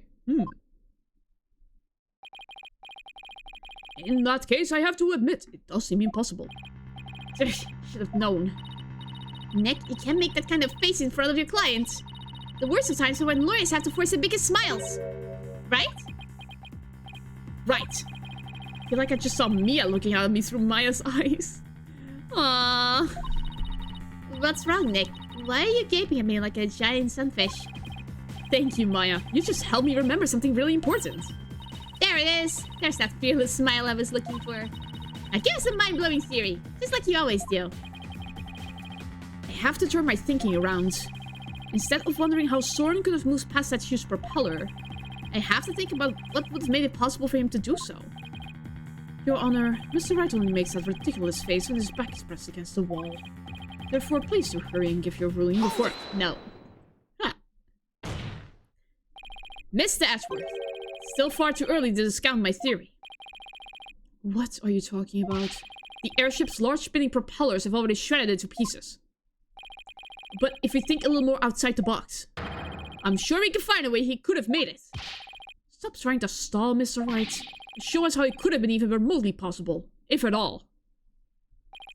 I must agree with Mr. Edgeworth. Very well, Your Honor. There must have been a way, some way that Soren could have moved along the wall in spite of the propeller. Now then, Mr. Wright, what specifically would have made it possible? This is how it would have been possible for Mr. Sprocket to get to the vista deck. It got to— No, the airship wasn't flying. The airship wasn't flying. What allowed Mr. Sprocket to go along the outside wall in spite of the propellers is the location of the flying chapel at the time of the crime. The location of the flying chapel. But wasn't it flying high in the sky? Ah, no, Your Honor. I'm afraid it wasn't. What? Where was it?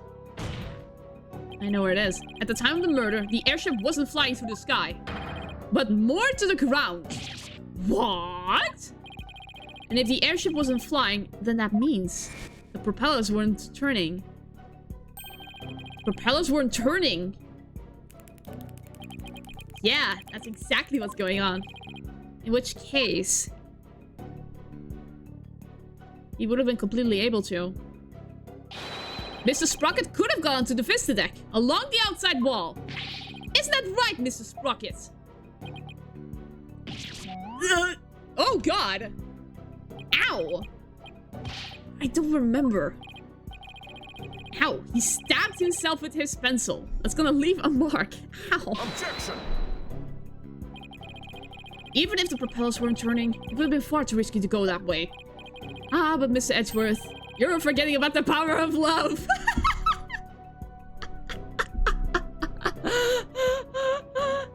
Oh my god. Just the amazing power of love. Not this again.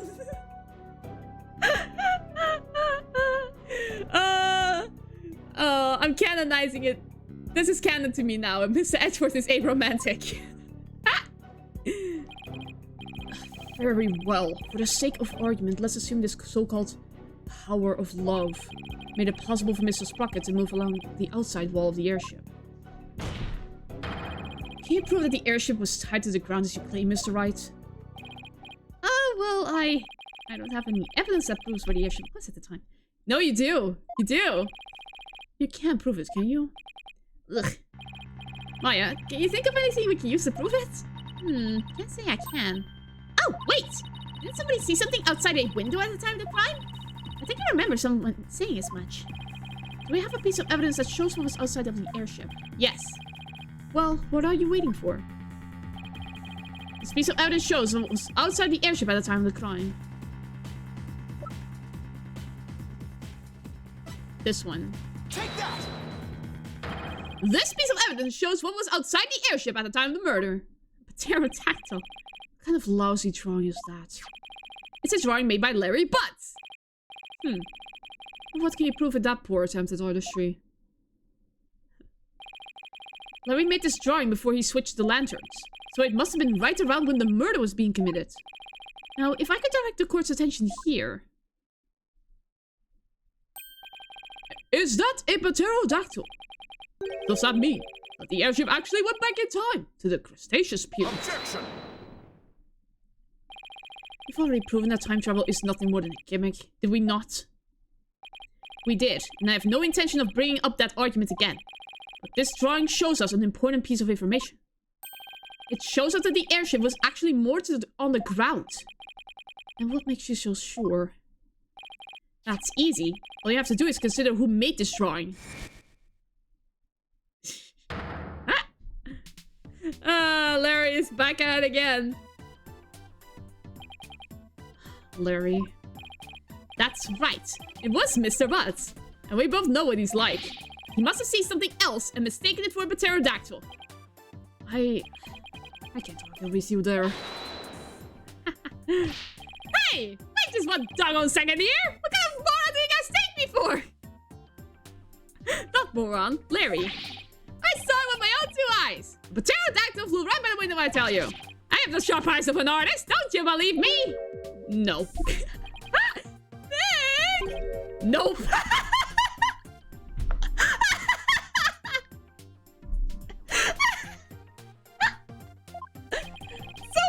You guys are? What about the judge? You believe me, right, Your Honor? I'm sorry, but I'm afraid you need to leave this courtroom. Bailiff, if you want. Come on, buddy, let's go. Why doesn't anybody believe me? Don't take it personally, Larry. I know you're just being, well, you. Noted. So you're saying that what Mr. Butts really saw bears some relation to what was outside the airship at the time of the murder? Yes, Your Honor. At least I think it does. What this pterodactyl really is will prove the airship was anchored at the mooring dock. It had better anyway. If it doesn't, my whole argument is a bust. If you're that confident about it, then please go ahead and tell us what it really was. Yes, Your Honor. Think, Phoenix. What could that pterodactyl have actually been? The map. Take that! Please take a good look at the sign. At the sign. It appears to have been broken and then repaired. But what does the sign have to do with the pterodactyl? Please focus on this part of the sign. Yes, I saw it immediately. That part that broke off and got reattached? The part that broke off and got reattached. What about it? How about we turn it like this? Oh, that shape! It's the pterodactyl in the drawing. What Mr. Butts actually saw was this chunk as it was being blown through the air by wind. What?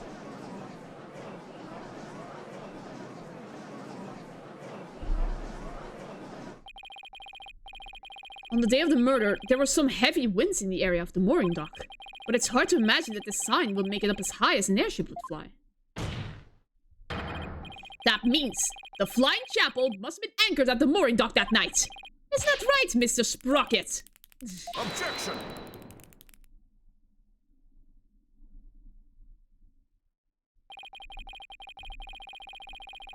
There's more than enough of this power of love nonsense, you pop... That's more than enough of this power of love nonsense, you pop culture junkie. Present all the proof you want, but your argument is based far too much in conjecture. Why don't we return to reality now? What do you mean too much conjecture? Even if the airship wasn't flying, it alone doesn't prove the witness went along the wall. True. Even now, it's no more than a possibility. Then how do you propose Mr. Sprocket comes to the fist attack, Mr. Edgeworth? I noticed something as I went over the evidence. Let's take a look at this hold entry record. What about it? Pierce. I don't see Mr. Sprocket listed on here anywhere. Don't you remember? In yesterday's session we had a very similar kind of argument. Did we?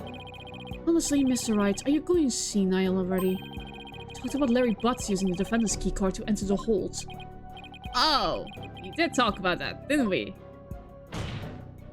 In other words, even if a person's name isn't on the entry record, it's still possible for that person to have entered by using someone else's card. Ah! Mr. Sprocket, you entered the hold with Mr. Nickety, didn't you? Oh. I did. What? Why didn't you tell us that in the first place? Pierce is indispensable. I didn't want to mention him unnecessarily and risk having him wrongly accused. I couldn't do without him. Mr. Sprocket, I ask that you testify in greater detail about your movements that night.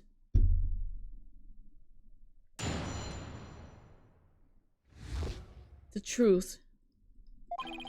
The truth is, I went to the visit deck with Pierce. That's why my name doesn't appear on the hold entry record. I was badly injured from being stabbed, but I was frantic.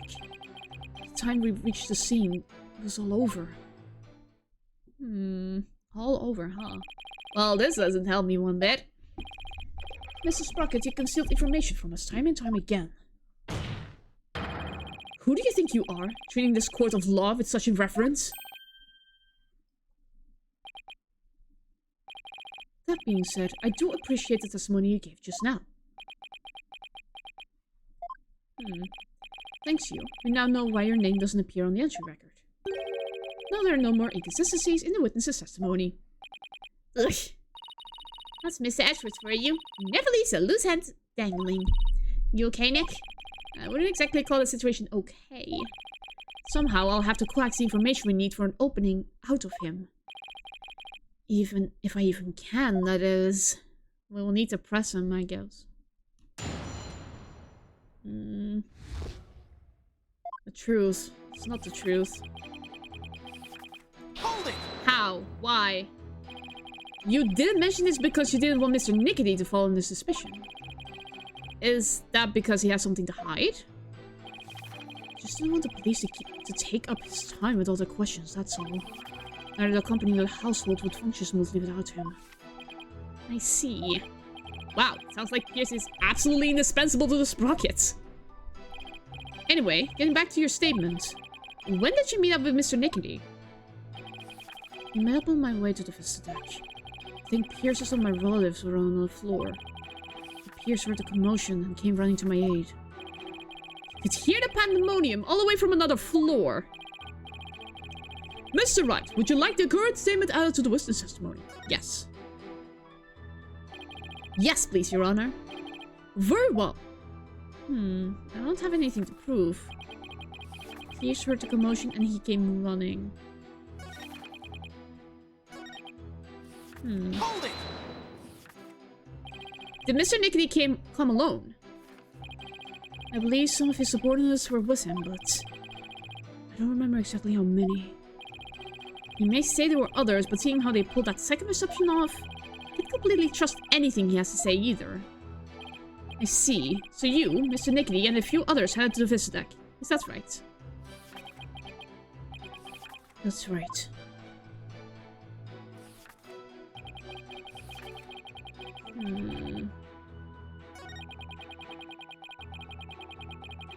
Hold it! Speaking of your injury, how are you doing now? The knife wound is deep and continues to throb with pain. Fortunately, my internal organs were spared. But one wrong move would have spelled the end for me there. Even so, I've seen you up and about all over the place since the incident. I'm only following my doctor's orders to perform some daily light exercises. Mr. Wright, would you like Mr. Sprocket's statement about his condition added to his testimony? Yes. Not that it appears as especially relevant to me. Should I have him added to his testimony? Yes. Yes, Your Honor. I'd like to have it added to his testimony.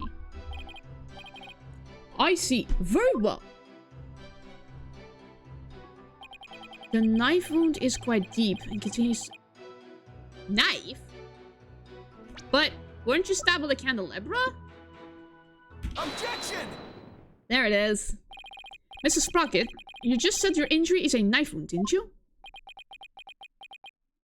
Oh my god. But the weapon you were stabbed with was this candelabra. A fact I know you're quite aware of. Yeah.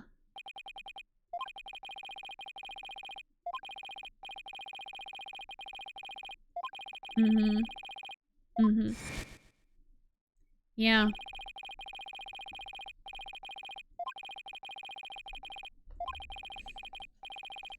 I think he has some sort of amnesia. That's... But... Does amnesia work that way? I don't know.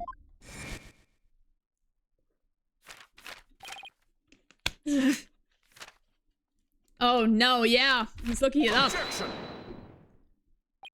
It must have been a simple memory slip that made him misspeak. It happens to everyone. It has nothing to do with the case. You must be pretty desperate to point out something so minute. I have to agree, Mr. Wright. You hardly need to make such a big deal over such a small mistake. But I contend that it's an important inconsistency. Besides, I couldn't find anything else. This is the only thing I have to go after. And I say it's not important. Now let's not waste any more time on this matter. I agree. Everybody has a little memory lapse, one every now and then. Hold it! No, not like him. But, Your Honor, please let me explain. But can you? Can you really explain to this court what makes this slip so important? Yes. Yes, I can, Your Honor. After all, it was Soren himself who told Pierce that he had been stabbed by a candelabra. This is more than a simple memory slip. There has to be some kind of reason for it. Well, Mr. Wright, please explain why the witness's slip of the tongue is so important. The point to focus on here is why the witness would mistake the weapon used to stab him. Think carefully, Phoenix. This has very well changed the course of the trial. I see. So why did the witness make that mistake, Mr. Wright? Mr. Sprocket identified the wrong weapon used against him because he misspoke. He has no memory of it. He doesn't remember the incident, let alone the weapon used against him. Not only that, but I believe Mr. Sprocket has some sort of memory disorder. Therefore, the defense contends that Mr. Sprocket's testimony thus far is invalid. Objection! Just because you can find a flaw in his testimony, you want to throw it all out? Your baseless claim is nothing but pure slander of the witness's character. Mr. Edgeworth is correct, Mr. Wright.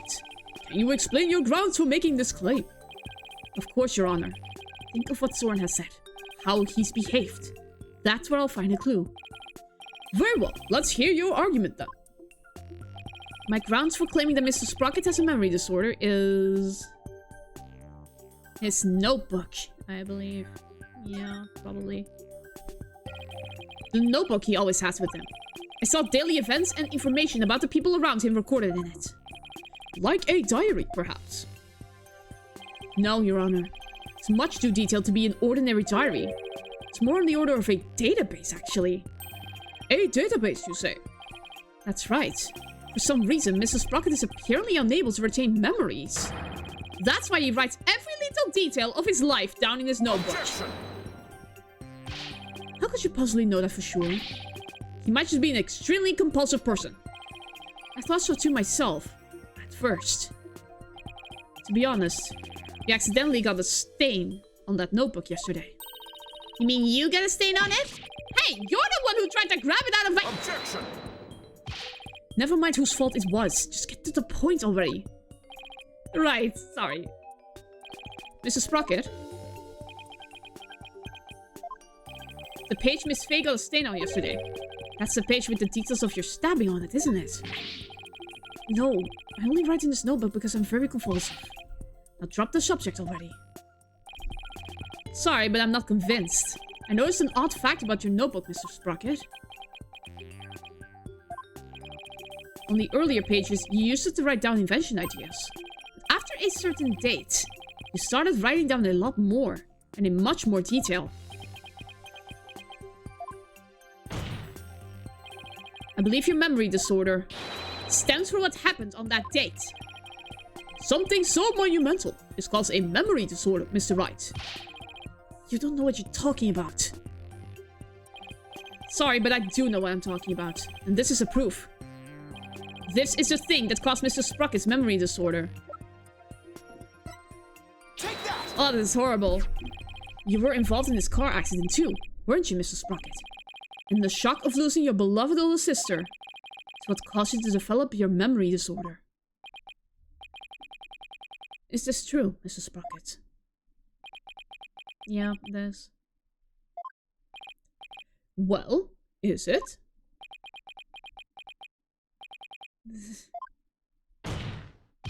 Mr. Sprocket! It's true. That accident did something to my mind. What? Ever since that day, every time I go to sleep, I lose my memories. Oh my god. And when I wake up, the most recent thing I can remember is the day I lost my sister. It's as if I'm constantly going back in time. Oh. What? That's truly tragic. An inconsolable time traveler who goes back in time whenever he goes to sleep. Oh, that's horrible. Time travelers do exist. Oh, that's horrible. So that's what Sora meant. He was talking about himself. The reactions of the people around me each time I awoke made me aware of my condition. That's why I decided to write everything down in my notebook. So I could move forward. So the only memories you have since that day are the ones written in that notebook? That's right. And since the page about your stabbing got stained, you couldn't read from it, could you? No. There's just one more thing I'd like you to clarify for me, Mr. Sprocket. Exactly what are your feelings towards the victim? Mr. Sprocket's feelings towards TuMiiA Vtuber. That's right, Your Honor. The witness said that every time he wakes up from sleep, his mind goes back to the day his sister died. Mr. Wright, you can't mean... Mr. Sprocket. Your pent-up feelings of anger and resentment towards Mr. Gloomsbury for the accident were renewed each and every time you woke, were they not? Oh my god, that's horrifying. But you couldn't take it anymore, so you turned to murder. Isn't that right? What? Mr. Wright, are you saying that the witness murdered Mr. Gloomsbury? For revenge? Well, Mr. Sprocket?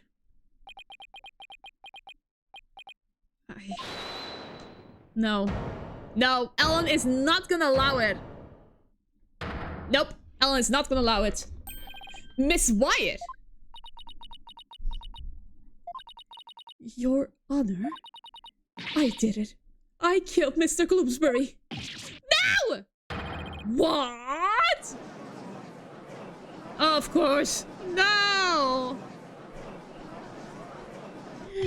Oh no! Mr. Miss Wyatt, what are you trying to do? Protect Soren. Nope. This isn't going to go well. I guess she really meant it. My Soren didn't do anything wrong. I'm the one who should be convicted. Only to understand that you're confessing your guilt. No, no, no! Nobody just admitted here! Ellen, why would you cover for me? After I testified that I thought you must have killed him? I'll admit, I couldn't believe my ears at first. But all I want for you is to be happy. Your happiness is my happiness, Soren. Oh. But without my notebook, I'd even forget those feelings of yours by tomorrow. Knowing that, do you still feel this way? You've loved me all this time. The same way you did before the accident. Ah! That's how I know that you're the same person I've always loved. No disorder can change that. Ellen. Your Honor, there are 2 things I'd like to correct. 2 corrections? What are they? First of all, I want to withdraw one of my statements.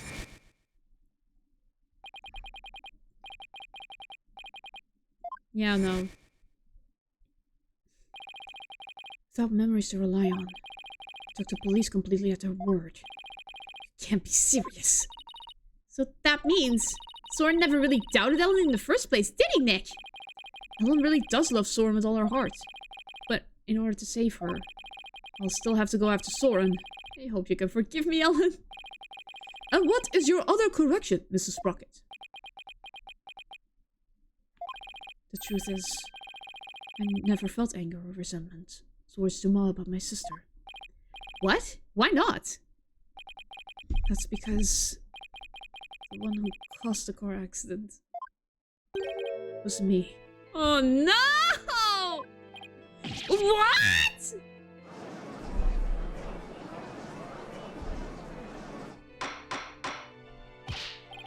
Order! Order in the court! Please continue, Mrs. Sprocket. I'm the one who killed my sister. To protect my career and my future. My father made TuMiiA take the blame. In exchange for money in the position of lead servant. Oh no! Soren was the one driving? Oh no! So you see, TuMiiA must have held a grudge against me. Not the other way around. And he must have attacked Ellen to get his revenge on me. Are you sure about all of this, Mrs. Sprocket? Very sure. It's all been written down in detail in my notebook. That notebook is important evidence supplying background to this case. I must insist you submit it as evidence.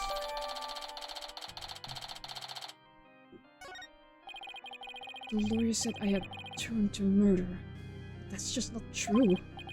However, it is true that my older sister and TuMiiA are both dead because of me and my negligence. I just glanced through Mr. Sprocket's notebook. I wasn't able to read the part about when he was stabbed due to the bloodstain. What's written here about his sister's car accident is exactly as he stated. Your Honor, as long as it matches what's written in that notebook, can we still take the witness's testimony as valid, despite of his memory disorder? Yes, I believe we can. I understand now that the witness's memory is in this array. But if what Mr. Sprocket himself wrote in his notebook is true, then that means by the time Mr. Sprocket's party reached the scene, the victim had already been killed. Edge was right. I'm still in the same bind as before. Should I really simply accept the contents of the notebook as a substitute for Soren's memory? Well, Mr. White, what do you think? Will you accept Mr. Sprocket's notebook as official representation of his memories? No. Will I accept the notebook as an official representation of his memories? No. Wait a minute, Your Honor. The defense requests a chance to examine the notebook to see if it's trustworthy. Very well, but be quick about it. Thank you, Your Honor. So, how should we examine it? Well, we should look at it from all different angles to see if there's anything suspicious. Okay. Open it up. There's no point if I don't look what's inside. I have to open it. With your permission, Soren, here I go. That's the bloodstain. Yikes. Oh, it's just the page my alcohol stains. But I guess it's not going to be very helpful at this moment. I'll keep going. This is the last page where there's writing. Something about this page doesn't sit right with me. I better take a closer look. This page is blank. Oh my god. Seriously? Huh? A page has been torn out. It looks like there was something written on it. Looks like a page has been torn out here.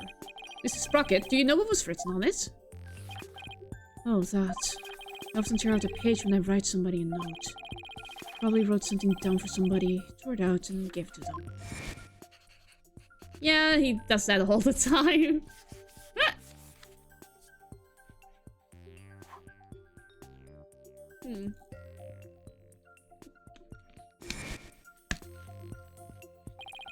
Oh, yeah. Okay. That solves that then. Objection! No. Wait a minute. We can't ignore the possibility that something important was written on that page. But now that the page has been torn out, how can we determine what was written there? Well... let's see. To find out what was written in the notebook, we should... use fingerprint powder. If we use fingerprint powder on the notebook, we might be able to see what was written. Fingerprint powder. How would that help us find out what was written there? Well, if the writing left indentations on the blank page behind it, fingerprint powder can make those small indentations visible to the naked eye. Oh, stop. Fingerprint powder would only sully the notebook further. Mr. Wright, if you use the powder and still don't find anything, then you must accept the notebook as a representation of the witness's memories. Alright, Your Honor, I understand. If I don't find anything, it's all over anyway. Powder, don't fail me now. I will now use fingerprint powder on the blank page to find out if we can see what was written on the torn out page.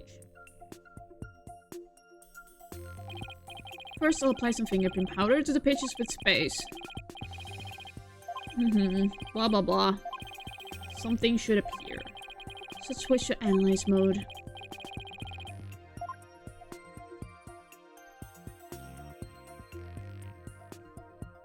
Over here.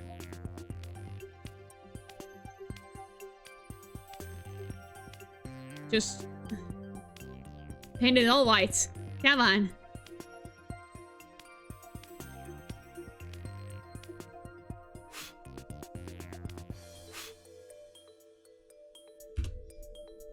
I struck and killed TuMiiA.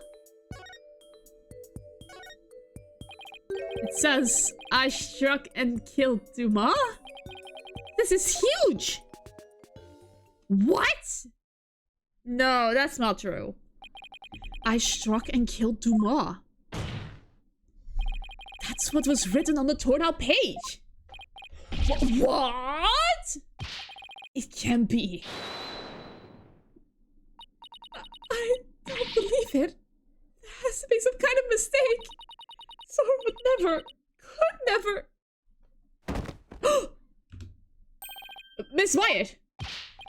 Bailiff, please get the defendant to the infirmary at once.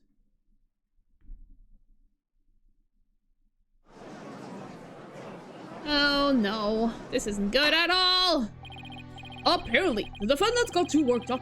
She's resting in the infirmary as we speak. Now then, please continue, Mr. Wright. Yes, Your Honor. This notebook is all Mr. Sprocket has to remember things by. With this critical page torn out, not even Mr. Sprocket himself knew the truth of what he'd done. I'm the one who killed TuMiiA? So it wasn't Ellen. Oh, thank goodness. Mr. Sprocket, does this mean you were at the crime scene during the murder after all? I guess it must have been. But, Mrs. Sprocket, can we really believe what's written in this notebook? Nobody touches this notebook but me. And when I sleep, it's under lock and key. I don't remember writing that I killed TuMiiA, but I guess I must have.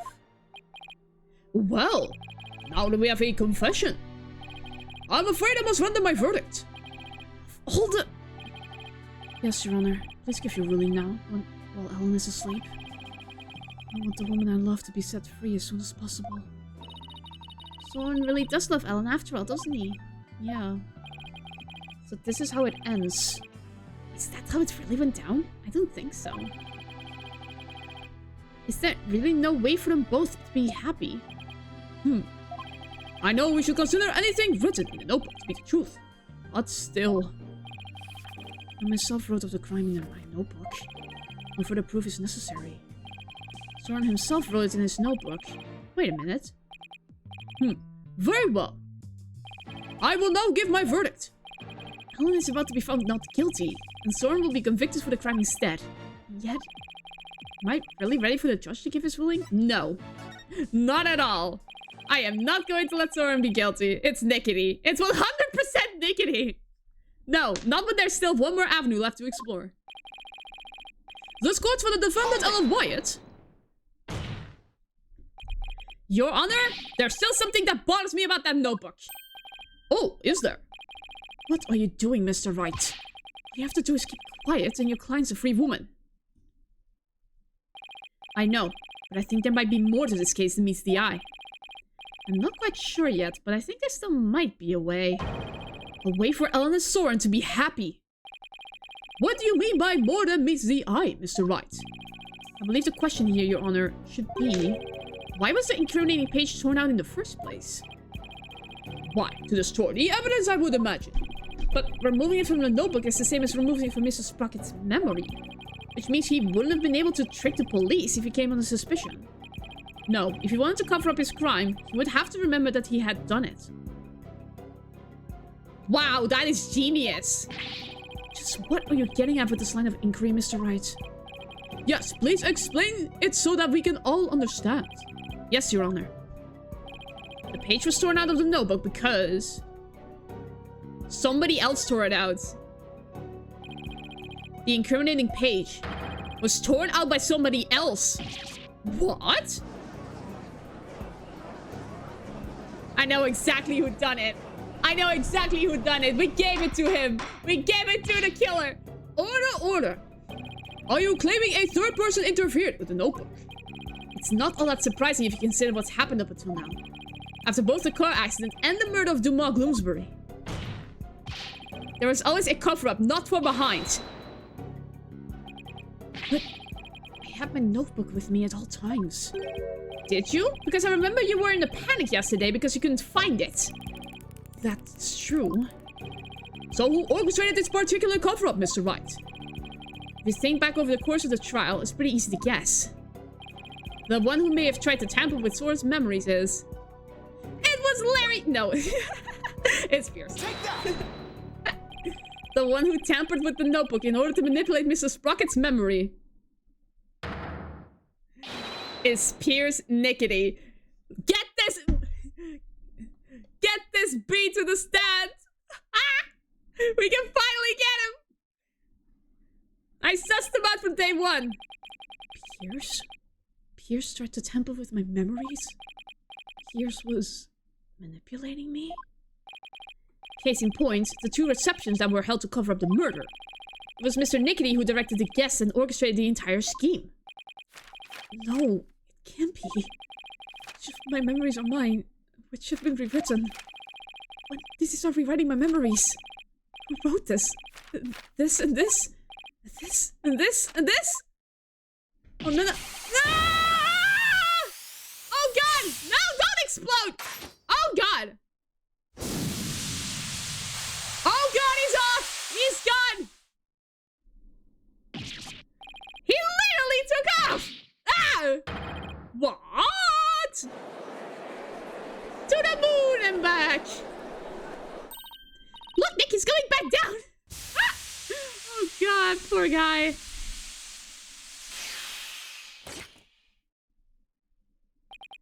My memories. Helen. Oh no, poor kid. Mr. Sprocket! Bailiff, please get Mr. Sprocket to the infirmary on the double. This poor man. Oh no.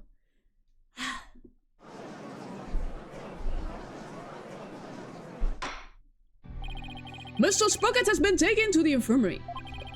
We don't have to worry about him running away, so let's resume where we left off. Your Honor, the defense would like to call Pierce Nickney to the stand. Finally! What? Why? Why? We already know he carried out a cover-up to protect the company and Mr. Sprocket. What more do you want from him? He's the freaking killer, Edgeworth? This time it's different. The notebook, or rather Mr. Sprocket's memories, have been tampered with. That means the only person who knows the whole truth is now Mr. Nickety. Don't tell me. Are you actually trying to drum up a third suspect? You want to exonerate the defendant and her groom? I'm not drumming up anything. Nor do I have grounds to accuse him of anything. Yet. All I know is that Mr. Nickety is the only one who knows the truth. And I think he's still hiding something. Something we don't know about yet. No grounds yet, is it? Well, Mr. Edgeworth, does the prosecution consent to calling the witness to the stand? It does, Your Honor. However, I would like a little time to talk with the witness before we do. Very well. We will break for a 20-minute recess.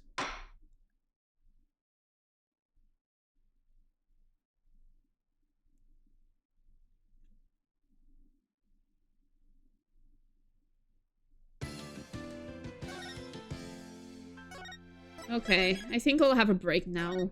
It's very quiet. Well, I will have to be by myself then.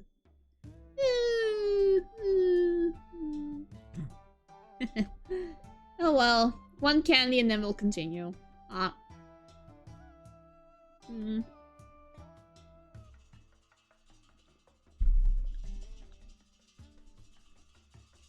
Of course it was Nickety. Of course it was Nickety. It was so freaking obvious.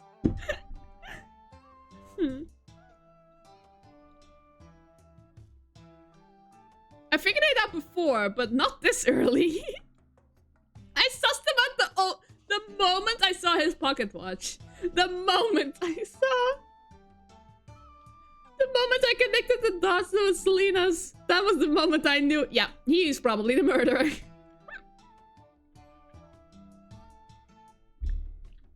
I'm gonna be afraid of his breakdown, though. It's probably gonna be very tragic.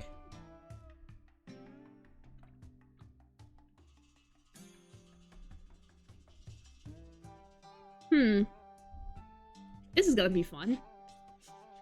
Or not. I don't know.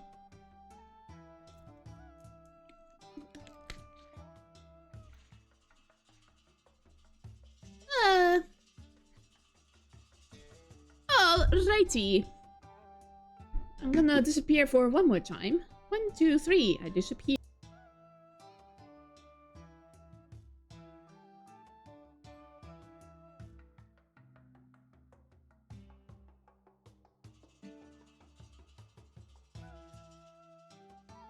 Anyway, what? I'm surprised he doesn't have any more candies under his desk. Like, who eats candies under a desk? Sheesh. Ew. Who hides candies under a desk? So stuffy. I mean, he does have a freezer in here. I don't know. Oh well. I'm back. I'm gonna miss this place, man. It's a bit sad that I have to say goodbye to the space in silence, but it is what it is. Well, let's continue.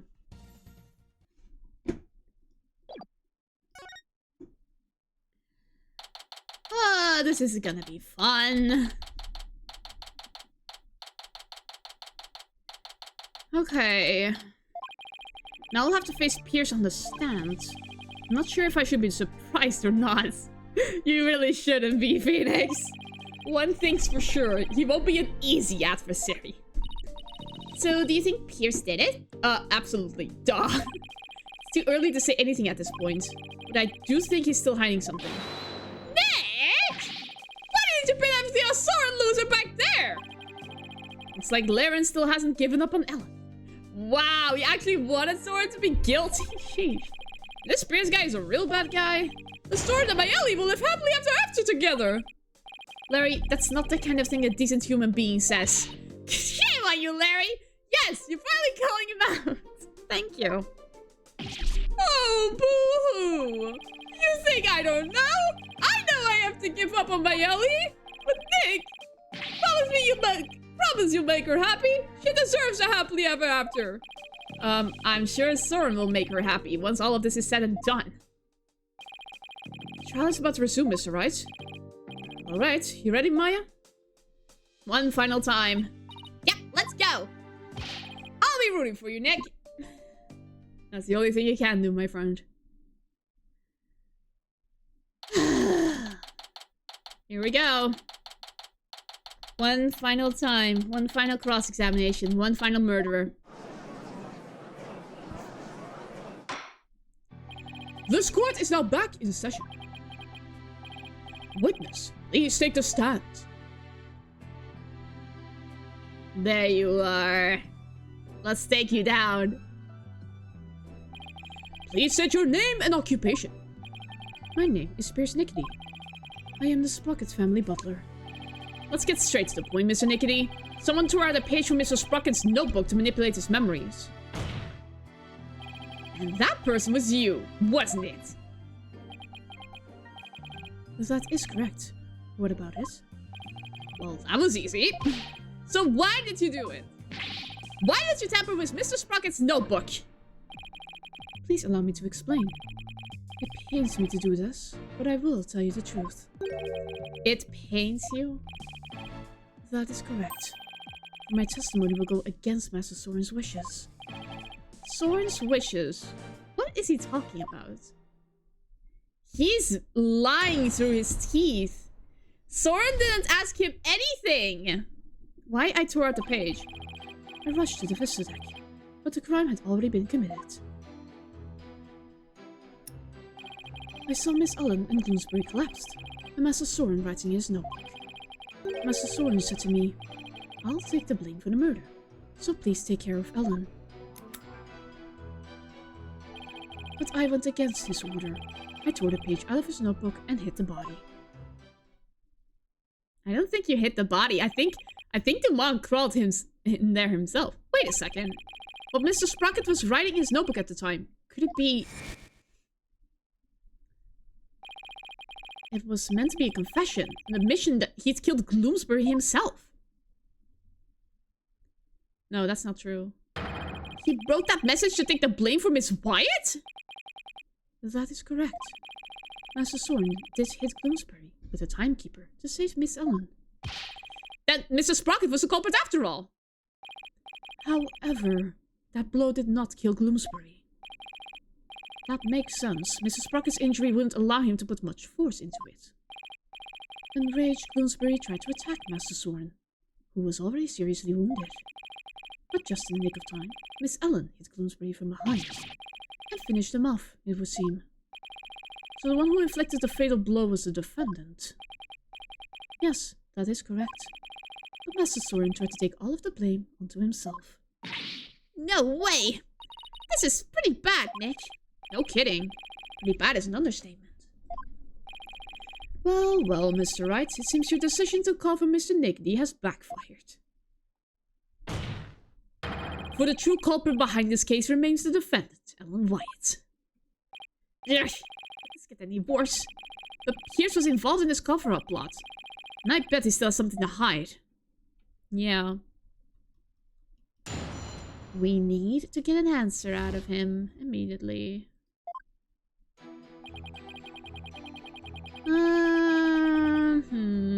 Hold it! Wait. Wait a minute. I thought you went to the Vista deck with Mr. Sprocket. Actually, that is not true. Of course it isn't. What? What do you mean? I found this out afterward, but Master Soren went to the Vista deck alone. He went out of the escape hatch into the reception hall and went along the outside wall. What? You can't be serious. I mean, Mr. Wright's adulterated guess was actually correct.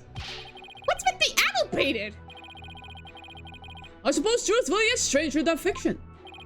So, Mr. Nickety, when you got to the scene, you saw Mr. Bloomsbury, Miss Wyatt, and Mr. Sprocket. Is that right? That is exactly right.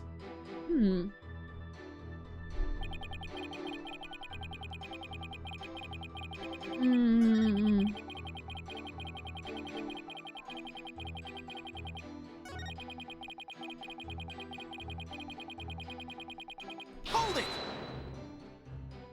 Mr. Nickety, could you please tell this court about that in more detail? That, you say? Which part do you mean, Mr. Wright? Could you be more specific? Oh, alright. What part do I want to know more about? Hiding the body. Please tell me more about the hiding of the body. Very well.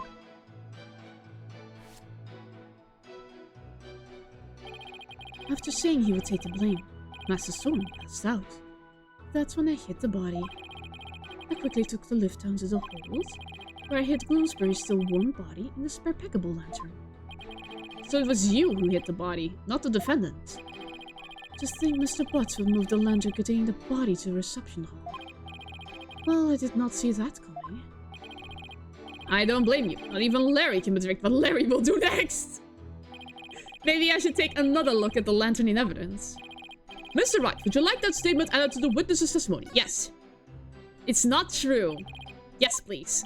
Very well. Please add that statement to your testimony, Mr. Nickety. How did the blood get on the wheel, Nickety? How did the blood get on the wheel? Where's the broken lantern? Where is it? There it is. Where did the blood come from, Nickety? Could it be? Is that what happened? What I'm thinking is true. Maybe I could prove neither Ellen nor Soren did the deed. Mr. Nickety, you said the body was still warm when you hit it, correct? So then, what if Mr. Bloomsbury was still alive when you went to put his body inside the lantern? What? What? That's preposterous. Actually, this shows that the victim might have still been alive while inside the lantern. I'm afraid you'll have to point out which part you're talking about, Mr. Wright. This part here shows that the victim might have still been alive inside the lantern. Here. Take that! As you can see, the back end of the lantern is a door. And there's blood here on the wheel handle. That blood stain must have gone there when the witness put the body inside the lantern. It in no way shows that the victim drew his last breath while he was within the lantern. No, that's not true. I disagree, Miss Ashworth. For you see, in putting this lantern back together, police inadvertently placed the inside handle on the outside, and vice versa. In other words, the wheel handles got swapped. Oh my! So they got swapped? Yes, they got swapped. What? But that's ridiculous.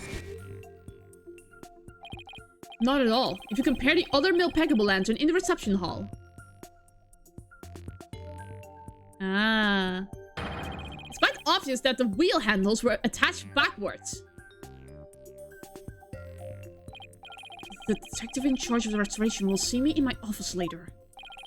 Sorry, Emma. And good luck. In that case, what does a bloodstain on the wheel handle mean?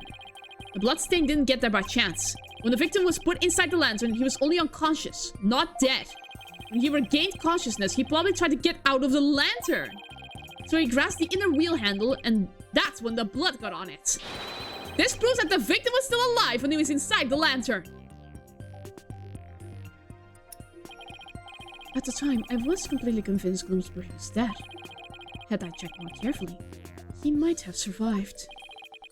Unfortunate to be sure, but not significant enough to change the trial's outcome. Again, I disagree, Mr. Edgeworth. It actually has a very significant impact on this case. Victor was struck by the defendant, then died from his injuries sometime later. There's nothing more to it. Now, that's where you're wrong. Let's take another look at Mr. Bloomsbury's autopsy report, shall we? Please focus on the description of his injuries. It says, 1 contusion was found on the back of the head, and 1 on the side. 2. Yes, the one Mr. Sprocket gave him, and the one Miss Wyatt delivered to finish him off. No. No, the defense would like to submit a different interpretation. A different interpretation. The victim was knocked unconscious by the first blow, and was then put into the lantern. Then, what about the lethal blow by the defendant that the witness talked about? Yes, well, that didn't happen. After some time, when the victim regained consciousness and tried to get out of the lantern, that's when he received the second blow that finished him off. Taking into account the fact that the victim was alive for a period after the first hit, and that he did receive a second blow to the head, it does seem entirely possible. Yes, as long as the first blow didn't kill the victim instantly, then there's a possibility that someone other than Mr. Sprocket or Miss Wyatt delivered the fatal blow. That's all you've got. Even if there was a timeline between the two blows, prosecution's position doesn't change. What? What do you mean? It's elementary, my dear Wright. After the reception, when the defendant was cleaning up the reception hall, the victim, who was supposed to be dead, suddenly came out of the lantern. The defendant grabbed the murder weapon, which was right there, and finished him off. That theory sounds awfully familiar. Of course it does, Your Honor, because it's exactly what I proposed at the very start. The second blow was inflicted by the defendant, after all. I see. It seems a tangle of mysteries has unraveled into a single thread. Objection! But as long as there's a possibility that the fatal blow was delivered by a third person, then we must continue the deliberations. Give it up, Mr. Wright. Unless you have something to prove the presence of your precious third person. Okay, Nick, just relax. You can do this. Come on now, take some deep breaths. Good idea. Deep breaths. Deep breaths. There, don't you feel better already? Maya's right. I should calm down, get my focus back, and go over everything again.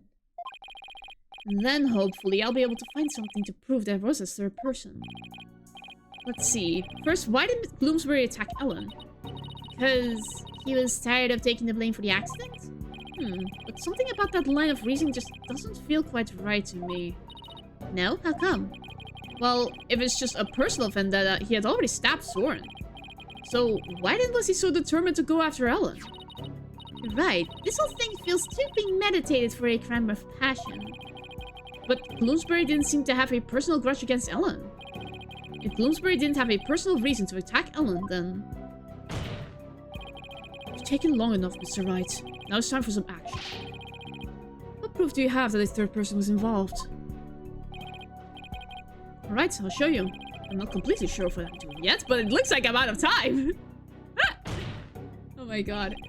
My model, sheesh. What is happening? This piece of evidence proves the involvement of a third person. This one. Take that! I get it now. Now I see why this note bothered me so much when I first saw it. Oh my god! No! Bloomsbury's left-handed! This was written by a right-handed person! Oh my god! Oh my god! Maya actually helped crack open a case. By accident.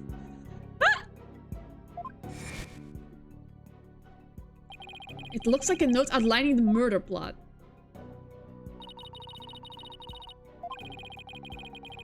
It was a right-handed person. Your Honor, please take a look at this note. This is the victim's murder plan, right? It's definitely a murder plan, but what if Mr. Bloomsbury didn't write this note himself? What?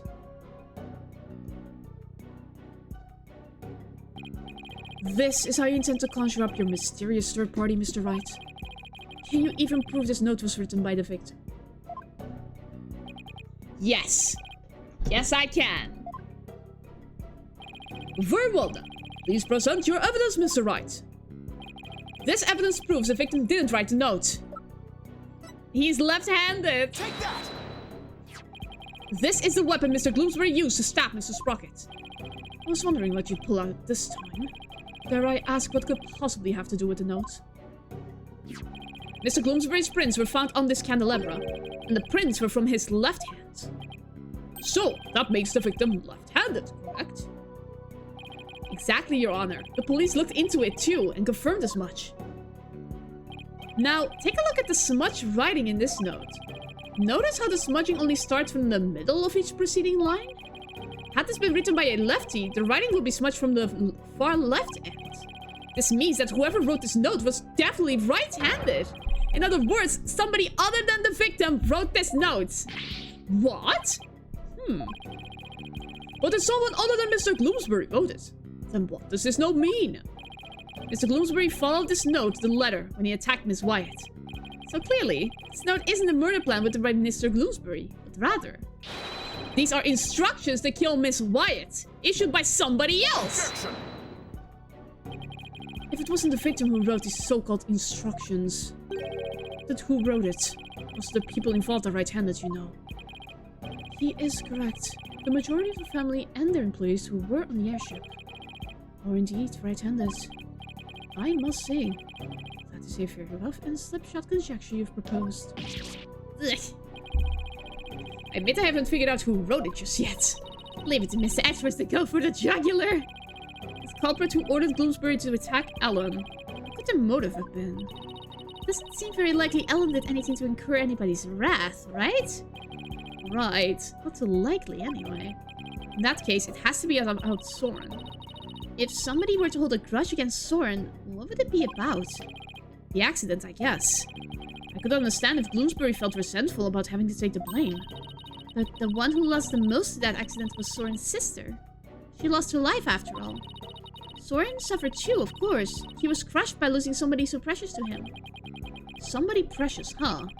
Soren's sister. Wait, there's one more person! There's someone else who must have held a grudge against Soren! Did you figure something out? I think so. I think that somebody else used Gloomsbury to try and get revenge against Soren. Did you say somebody tried to get revenge against Mr. Sprocket, Mr. Wright? The person who manipulated and used Mr. Gloomsbury was Selena's fiancé. The person who used Mr. Gloomsbury to try and get revenge on Mr. Sprocket, and then finish Mr. Gloomsbury off to silence him, was a man dear to Mr. Sprocket's older sister, Selena Sprocket's fiancé. Not that I'm not positive, but it's certainly possible. His fiancé could have made Gloomsbury attack Ellen to get his revenge on Soren. What? Her fiancé?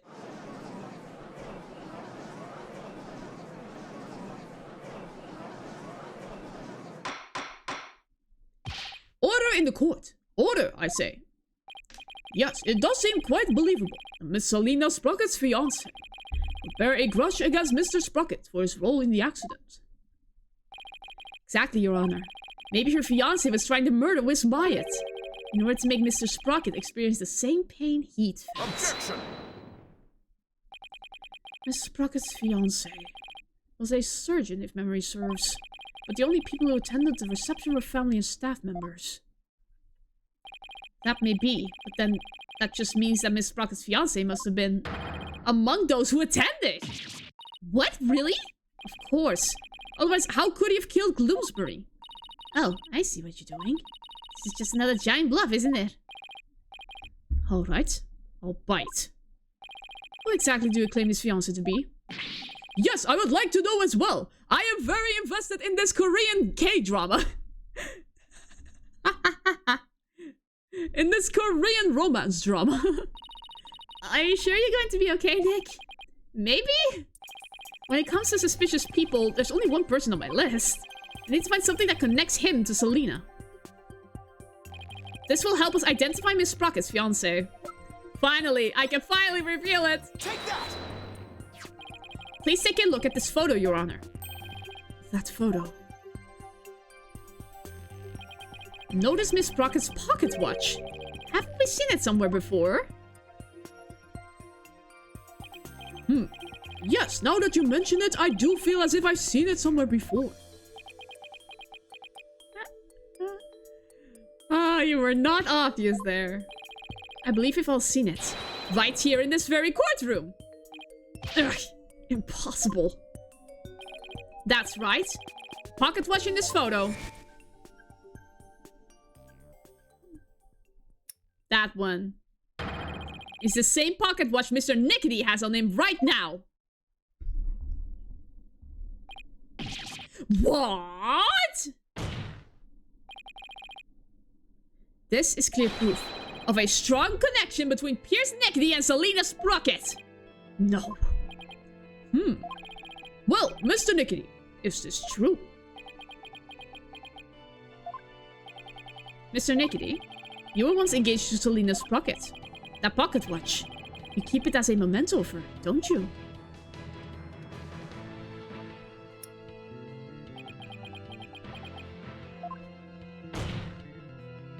Mr. Nickety, you plan to rob Mr. Sprocket of his loved one, to make him feel the same pain as you. Isn't that right? But Mr. Sprocket managed to fight back, and knocked Mr. Gloomsbury unconscious. He thought Mr. Gloomsbury was dead, and hid his body in the lantern. Then you noticed Mr. Gloomsbury regained consciousness. And so you finish him off to prevent your plan from being exposed. This is the defense's take on what really happened in this murder case. Mr. Wright, what's this mean? You wish to officially accuse this witness of the murder of TuMiiA Gloomsbury.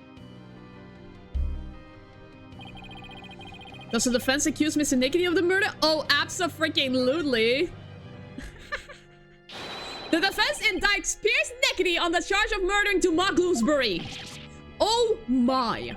Mr. Nickety, would you care to respond? Man, this lawyer just yaps on and on and on. As you guessed, this watch is a memento of Selena. It stopped working at the time of the accident, though. Then you really are.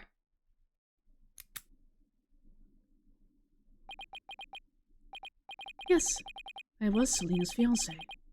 And not just her fiancé, but the surgeon beside her deathbed. This is horrifying. Why? Why was he left in charge of her? That's not good hospital policy. Objection!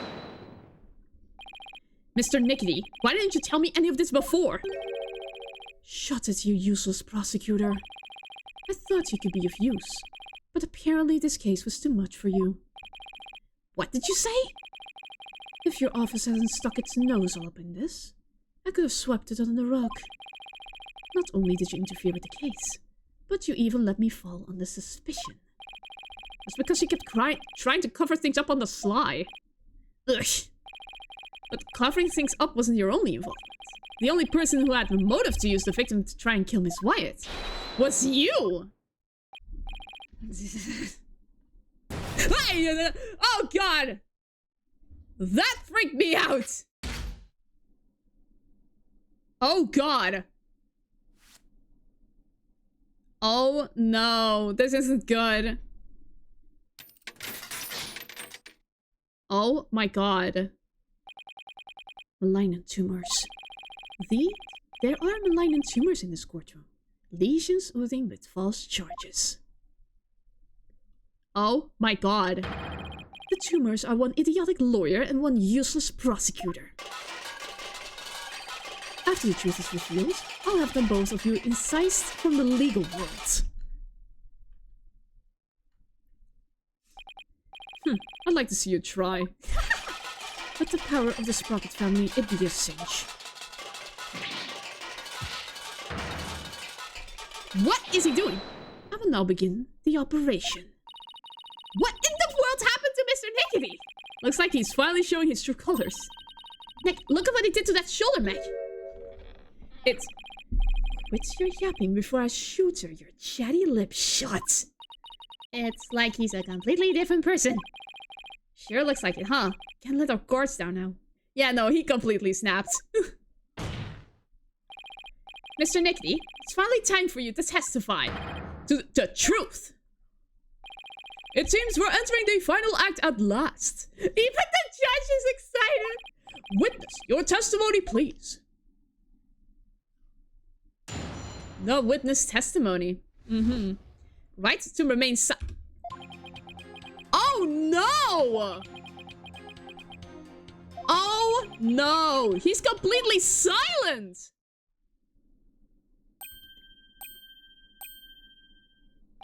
Mr. Nickety, why didn't you say anything?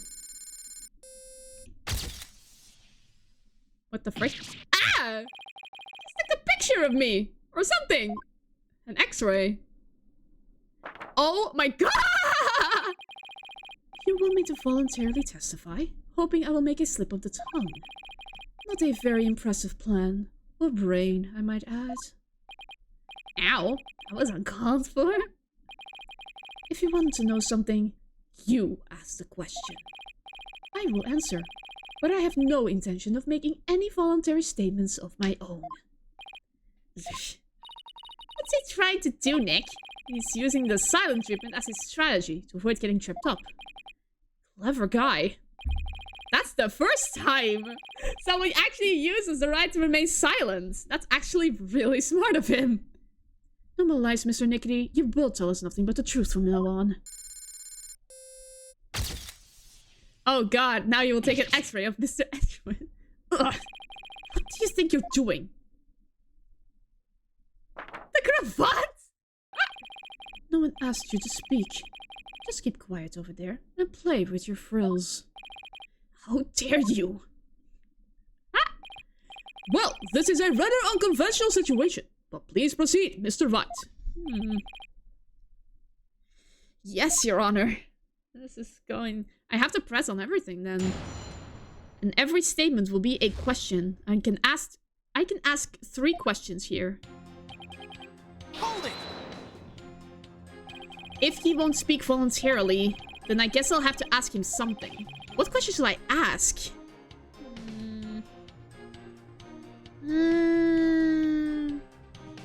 I mean, all of these? Isn't it true that when Mr. Bloomsbury regained consciousness inside the lantern, you murdered him in order to silence him? He was an excellent employee, and very loyal to me. Bloomsbury was my right-hand man. I'd suffer the most from losing him. You really think I'd kill a guy like that? That would make sense only if you were innocent. But since your goal was revenge, you don't really have to care about something like that. But I am innocent, I tell you. Don't try to force your conjectures onto me. I guess without decisive evidence, I can't pursue this line of questioning any further. Mr. Wright, would you like that statement added to the witness's testimony? Yes, sure. Whatever. Yes, please, Your Honor. Every little bit I can drag out of him helps, right? Yeah. Bloomsbury was my right-hand man. I suffered the most from losing him. Hold it! This is actually a really clever take on the testimony, on the cross-examination. The grudge against Soren. You've been nursing a grudge against Mr. Sprocket over the loss of your fiancé. Isn't that right? I'd be lying if I said I'd felt no resentment whatsoever. But Master Storm didn't cause that accident on purpose. Master Storm himself has suffered greatly. But you quit being a surgeon and found a way to get even closer to Mr. Sprocket. Wasn't that so you could carry out your revenge on him? Don't insult me. Supporting Master Soren and Sprocket Aviation with my life's work is my penance for not being able to save Selena. This is how I honor her. I feel your devotion as both a fiancé and a surgeon. Your statement breaks my heart. I've never thought of exacting revenge on Master Soren. Never thought of it, huh? Guess I should probably take that with a pound of salt. Mr. Wright, would you like that statement added to the witness's testimony? Sure, whatever. Yes, please. You have to find an opening somehow. Never thought of exacting revenge on Master Soren. There's one more question to ask. If he won't speak voluntarily, then yeah. There's only 3 questions to ask. On the day of the incident, you were constantly surrounded by your subordinates. Is that right? Absolutely. I was in someone's line of sight at all times. After all, I was busy taking care of every detail of the event. Mr. Edgeworth, I believe your investigation backs up my claim. Got statements that said groups of his subordinates worked with him in rotation, so he was always with someone. As the prosecutor just said. I couldn't even get close to the lantern containing Bloomsbury by myself, let alone kill him. Pierce didn't have a chance to get close to the victim alone, huh? Yes? Yes, Your Honor. I'd like to have that statement added to his testimony. Very well. I was always in the company of others. I didn't have enough to mean to murder Bloomsbury. This has to be it. But how do I prove it?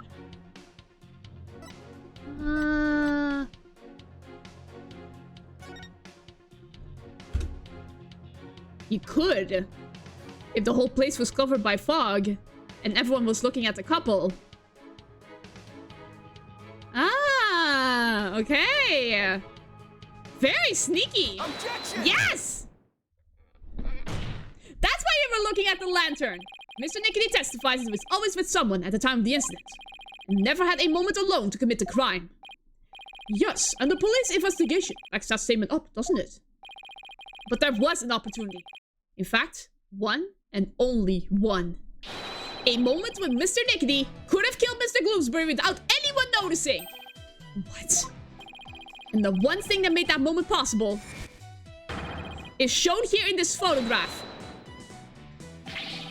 With all those people watching, I couldn't have possibly committed murder. Do not believe him, Your Honor. This lawyer is a malignant tumor. He wants to infect his judicial body with violent accommodations. Mr. Nickety, I would ask that you keep quiet this time. Oh! Yes! We need to evaluate the defense's claim. And your yammering only serves to throw further suspicion your way. Mr. Wright, let's see this one thing you mentioned. But be warned. This had better not be one of your offhanded claims. Who do you think you are talking to, Miss Edgeworth? Very well, Mr. Wright. Please point out for us the one thing that made the moment of the murder possible. That one moment when it was possible for Mr. Nickety to kill Mr. Bloomsbury. The one thing that made that single moment possible is this. The fog machine. Nope, wrong button. The one thing that made the moment of the murder possible is this thick mood fog that engulfed the entire reception hall. It is under the cover of this fog that Mr. Nickety murdered the victim. What? Mr. Nickety was standing right next to the lantern and Mr. Bloomsbury was in. This was the only moment the murder could have been committed without being seen. Objection! I can accept that there was a moment when the witness was obscured from others by fog. But that doesn't prove Mr. Nickety killed the victim at that very moment. Can't prove the crime was committed during the reception. The trial ends here. Ugh. So caught up in finding a foothold that I forgot to think that far ahead. Well done, Mr. Edgeworth. It's time to call this trial's time of death. Well, Mr. Wright, can you prove the murder happened during the reception? Don't even bother. This claim is dead on arrival. Victory is within your grasp, prosecutor. Quiet, witness. I have no interest in victory. All I care about is the truth. One that we can only arrive at through further deliberation. Arm, please, let me... There we go. Edgeworth. Enough of this. Your Honor, this trial is over. No, Mr. Nickety. That is for me to decide. Mr. Wright, can you prove it? Can you prove that the murder was committed during the wedding reception? Why is there no verdict yet? The lawyer's obviously out of answers. The prosecutor, the judge, they're all infected. Their malign stupidity is so advanced, not even the best surgeons can save them. In fact, not even a brain transplant could cure them. This court is infected with idiocy. It's a pandemic. Objection! No, not the word. Mr. Nickety, that's enough already. Finally ready to give up, are you? No. No, just the opposite, actually. I'll prove the murder was committed during the reception. By you. Ugh. You'll prove it. Can you really, Mr. Wright? Yes, I can, Your Honor. To be honest, I don't know exactly how I'll do it just yet.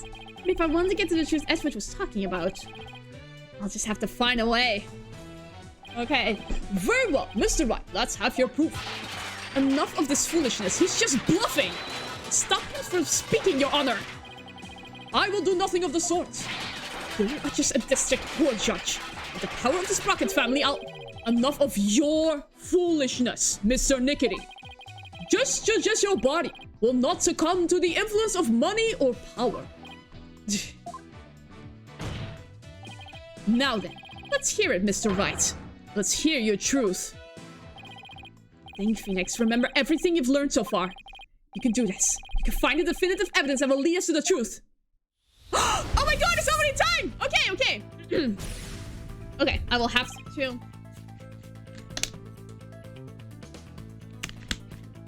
One second of thinking. One second, Phoenix. Think, Phoenix. How can I prove the murder took place during the wedding reception? If Pierce committed the murder during the reception, he had to have used the murder weapon. But what was the murder weapon? He used the murder weapon. Yes, the weapon that was used to strike the victim twice. According to the autopsy report, the victim was hit by the same object both times. So without a doubt, Pierce used it to commit the murder. The weapon used to kill Bloomsbury was the Timekeeper. The Timekeeper was the murder weapon. If Pierce struck the victim during that one single moment, then he must have used the Timekeeper. But to think of it, wasn't it also used for something else during the reception? During the reception, the Timekeeper was also used for the first startup of love. Wait, already? The Timekeeper had been activated! That's right! The Timekeeper had been activated during the reception!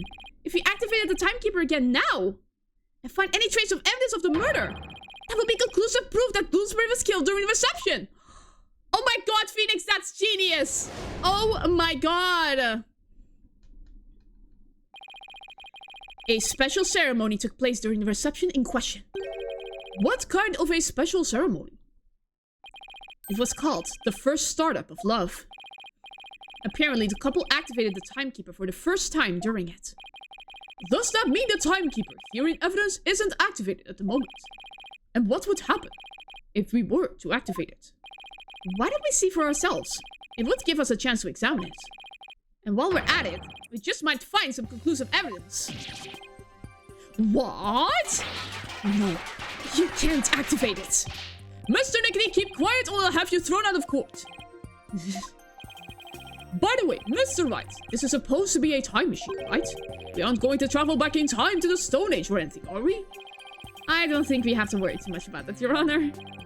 I'm still a little nervous nonetheless. But the truth must be known. Very well, go ahead and start up the Timekeeper. Do you know how, Nick? I think so? Maybe? The bride and groom each had a symbol of their love, and when they put them together... Oh, how romantic it was. Ellen doesn't have the pendant at the moment. Let's see. I think the symbol of the groom's love must be the Timekeeper itself. What symbol of the bride's love would fit together with the Timekeeper? Oh, I know. That has to be it. Mr. Wright, are you ready to activate the time machine now? Yes, Your Honor. The symbol of the bride's love that was necessary for activating the Timekeeper is this pendant. Take that!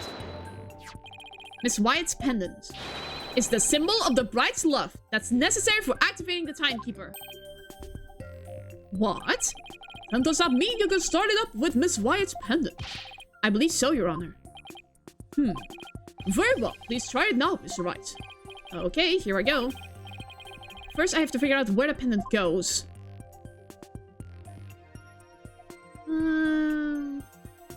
Here? I don't think this is the spot. Oh my god, seriously. It's not here? It would have been so obvious. Here? It's a propeller. It's designed to look like the hands of a clock. I don't think it has anything to do with activating the Timekeeper, though.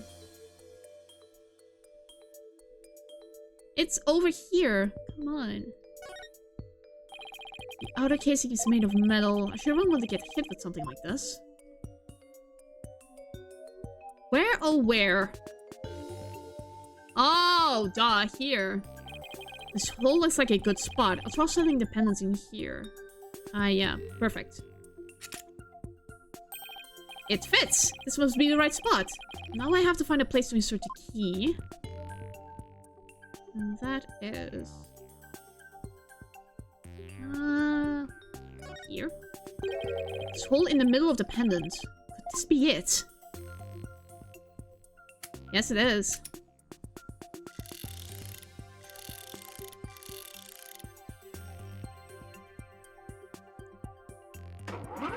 Aww. Oh, that's so cute. Why does it have to be... Why does it have to be corrupted with murder? It worked. The timekeeper's been activated. Now all I have to do is prove that the crime was committed during the reception. It's literally right there, Phoenix. I think I found it.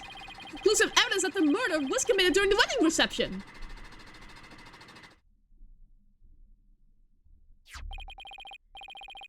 Just as I suspected, there's evidence of the murder inside the timekeeper, Mr. Nickety. The timekeeper was only activated and open during the wedding reception, right? No! Stop! So that means this is conclusive proof that the crime was committed during the reception! Ugh. After you killed the victim under the cover of fog, you closed the timekeeper to hide the bloodstain, didn't you? No, you're wrong. Ellen killed Bloomsbury. It wasn't me, I tell you. Give it up, Mr. Nickety. How could a defendant who was in the middle of pledging her love have possibly committed the murder without everyone watching her? It was the family. Yes, all the family members conspired together to kill him. There's no way you can talk your way out of this, Mr. Nickety. During the reception, during that one dreamlike moment, only one person could have used the timekeeper to beat the victim to death. And that one person was you. Here's Nickety! Oh god, I'm so scared. Ah! Ah! Uh-oh. Oh no. No. This isn't over yet. I won't give up. No! Got the artery. This stupid thing. We must stop the bleeding now. Give me 4 steps. 4 steps, I said. Hey, where is everyone? Fine. I'll manage this alone. I'll do it all by myself. If we fix anything, repair anything. So you have to get better. You have to live. You must. I would have been able to save her. If only I had listened to her. If only I had treated her first. If only that Soren hadn't been there. Selena. Oh. Oh my god.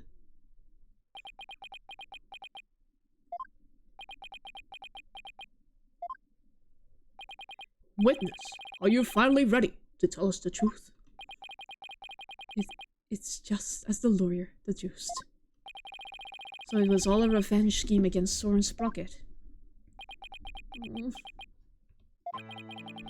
Do you have any idea how hard it is to lose someone you love right in front of you?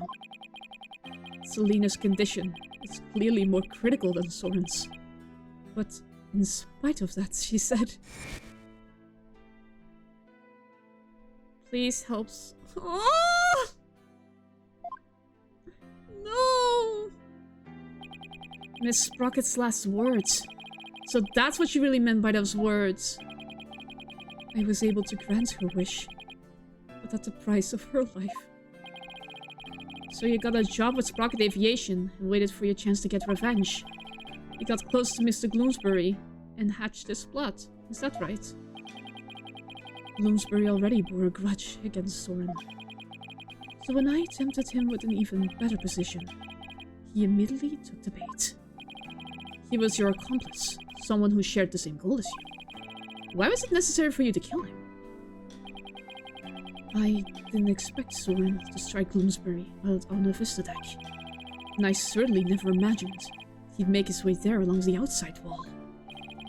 Soren's love is a real deal after all. My plan had been compromised. So for the time being, I hid his body in the lantern and tried to think of my next move. And then Mr. Bloomsbury came to during the wedding reception. Second one. As soon as I saw Bloomsbury, I instantly hit upon an idea. To pin the blame of Bloomsbury's murder on Ellen. I tried to break up the couple by making the bride out to be the murderer. How despicable. Soren was getting the company and a wedding. Both things that were supposed to be Selena's.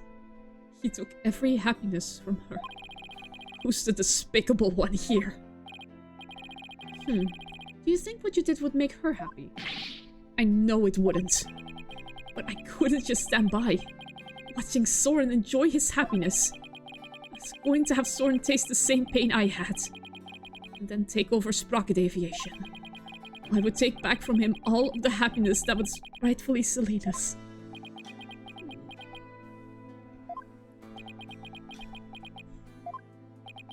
Time stopped for me the day I lost her. Just like this pocket watch of hers.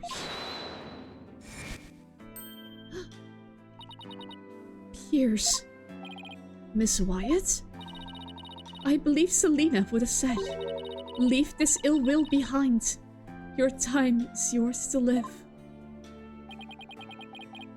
It is too late for me. Time will never advance for me, ever again. What? It can't be.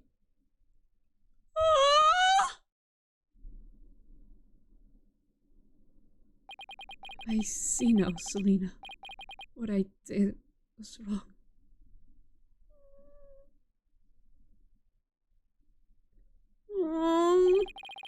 I see no further need to continue this trial. I am almost gonna cry, but I must hold it in! Bailiff, please take Mr. Nickety away. Here's Nickety, another inconsolable time traveler, who lived in time that stood still.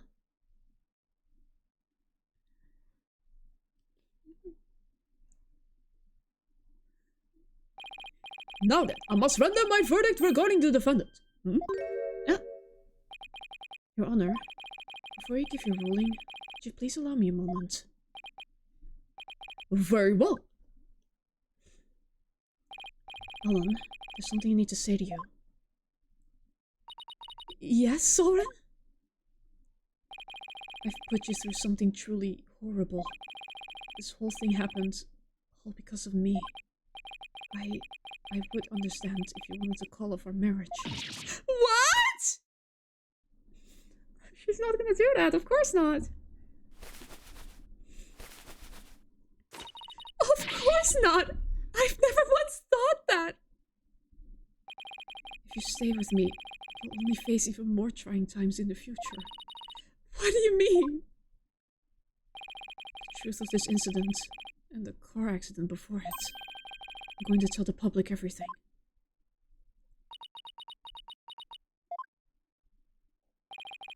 I expect the company's reputation will suffer, and I'll take a lot of criticism. But I feel I can only really start over once I get everything out in the open.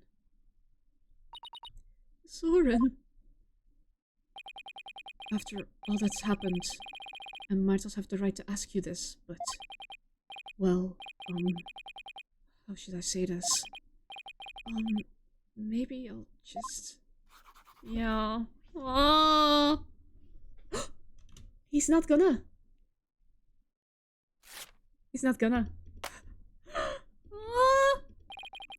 A life with me probably won't be very easy, but...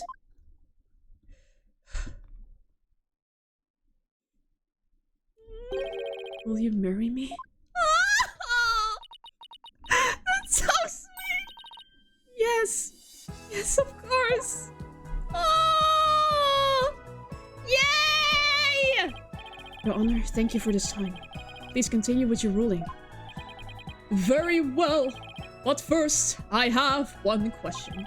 Do the two of you pledge your eternal love for each other to the goddess of justice, Themis? I do, Your Honor. I do. Does the prosecution or the defense have any objections? Well done, Your Honor. No objections here. The defense has no objections either, Your Honor. This court finds the defendant Ellen Wyatt. Ah, that's not right. The court finds the defendant Ellen Sprocket Not guilty! Yay! Woo! Yay! Woo! The makeup is finally off! Maya's standing by her side! I can't believe it! Ezra's standing right there! Oh, Josh, I could have missed this so much. And for the last and final time in this court is adjourned.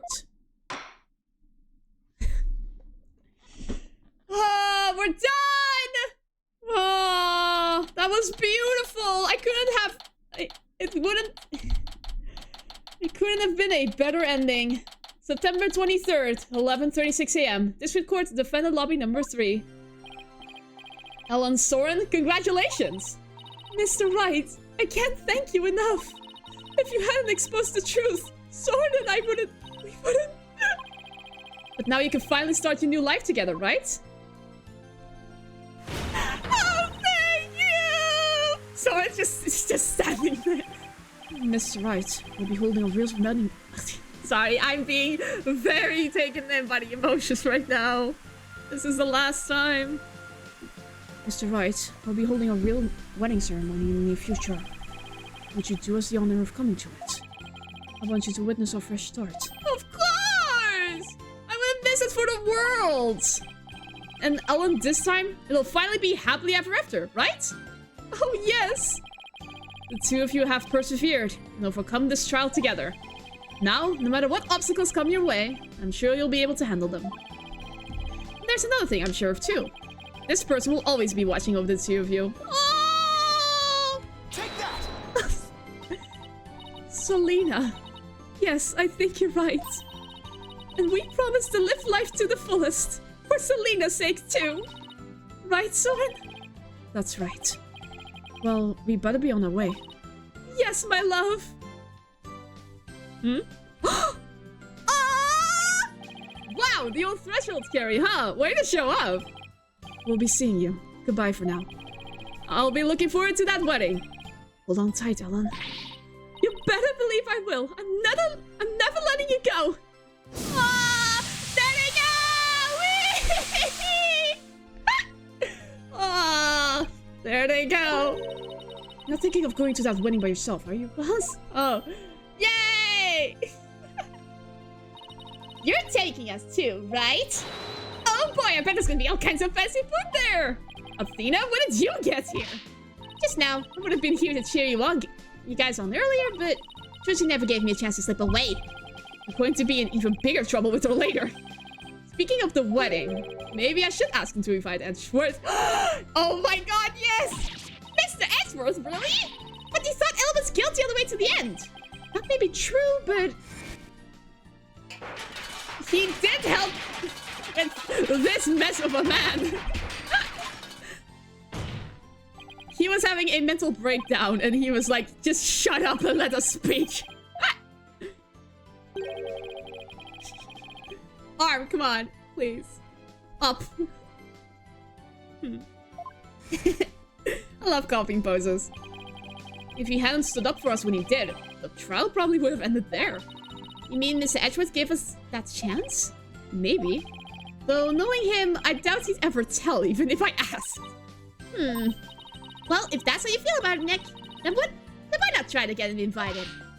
Hey, Maya, have you ever tried to catch a bouquet? What? No. Never have either. Fighting over a bouquet has been tossed by the bride. Talk about a fierce competition. Totally stoked.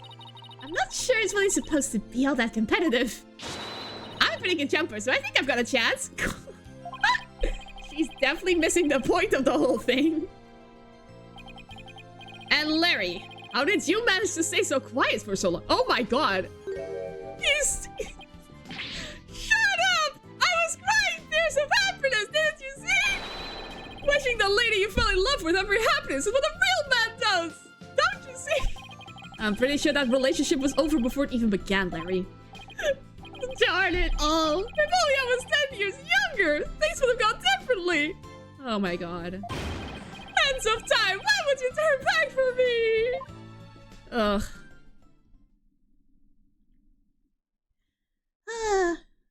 It's time for the wedding. That bench still isn't fixed. It's a week later. Why isn't that bench fixed? September 30th, 9:20 a.m. Sprocket Park, mooring dock. Today's Ellen and Soren's third wedding ceremony and reception. I heard the bride and groom insisted to be on the Flying Chapel again.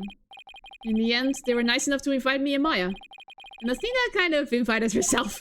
They also invited Edgeworth, Emma, and even Larry. Oh my god, I really hope he doesn't crash the wedding again. They say third time's the charm, right? I really do hope it's happily ever after for them this time around. Still, I get the feeling it's going to be one rowdy party, especially— oh my god. Is it going to be a cutscene? Ready when you are. Oh my god, let's go! Okay. Here we go. Who's going to get it? Who's going to get it? Huh? Oh. No! Oh, hey! Look who's next! Huh? Oh no. Don't. Oh yes, you are next, Larry. On the chopping block!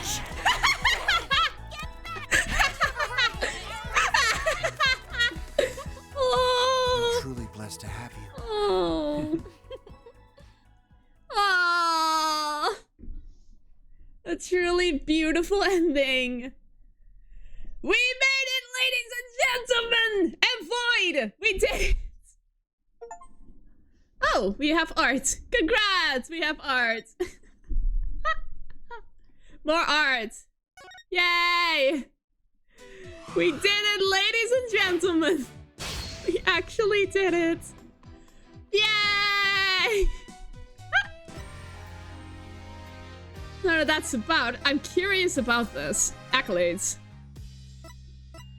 Wow, I didn't get any of the special ones. I only got ones from clearing the cases. Whoops. Welp. Art library. It's over here. Cool. Animation studio, what's this? Oh my god, I can make scenes? Ooh. That's potential right there. But anyway, I think we're done. We're actually freaking done. We did it. We cleared all the 3 freaking games. Apollo Justice can rest easy now. He can finally take a break. I mean... Wait, what did I do? My goodness gracious. I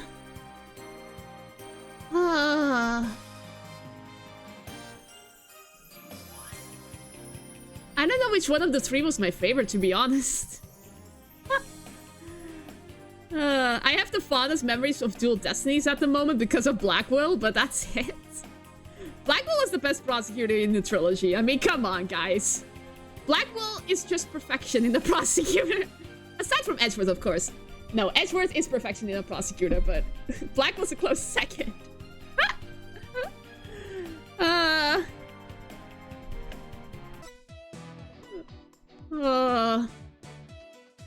But man, these games were good. Well, we're done. And in this silence, I shall for the final time say goodbye to this courtroom. While I close out the game. I'll close out the game for a sec because the background noise is annoying.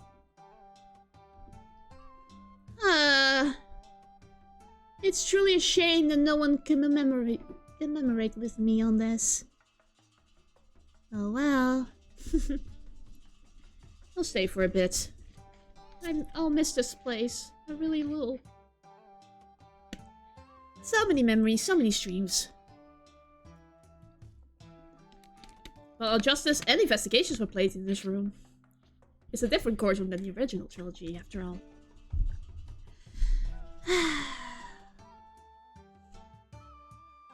Wow. What a journey it has been. The good lawyer shall finally retire after all. So sad. At least I'm not gonna retire yet, but I will have to retire the courtroom after all. It's not like it's not like I'll be welcome here anytime soon anymore. What do you mean by that, you ask? Well, nothing. Nothing. It's really nothing.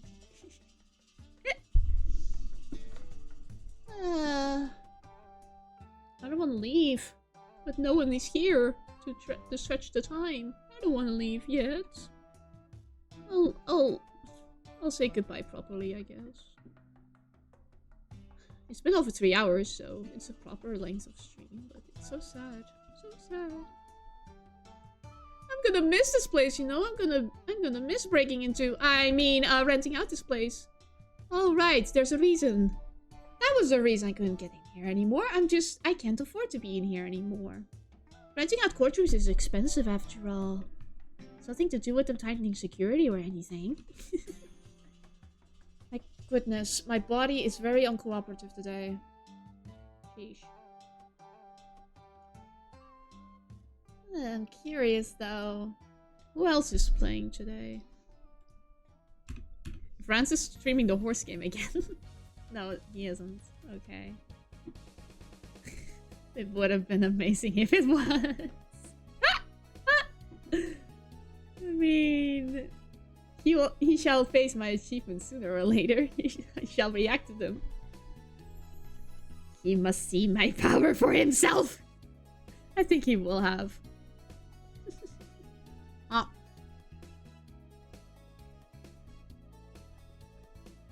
Hmm.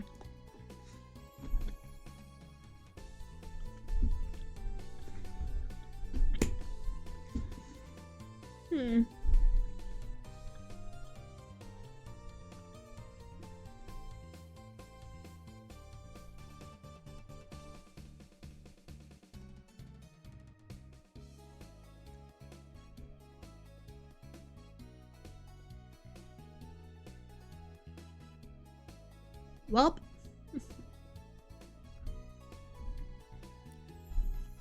Well, the problem will be I will be out of a job soon. I don't know what a good lawyer will do after this.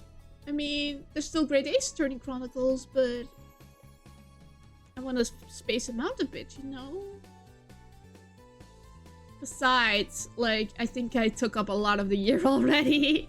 I mean, what did I do this year? Oh my god. I did a lot this year, holy crap. I did Investigations 1 and 2, and then I did... I think? Yeah. Wait, no, Investigations 1 was in September last year.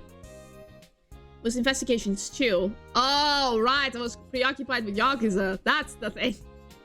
That's why Spirit of Justice was delayed for so long. I remember now. I have to put the VODs on YouTube, man. That's my first job. Getting this model to work is my first job. Sheesh. What the frick? Wrong facial expression, man. Come on, you're better than this. Ugh.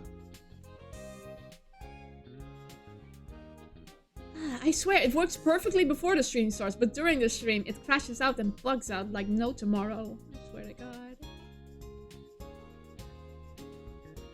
Well...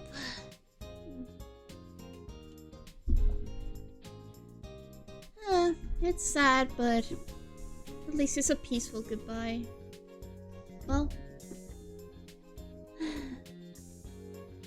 goodbye, courtroom, I guess. Goodbye, judge desk. Goodbye, desk. judge chair.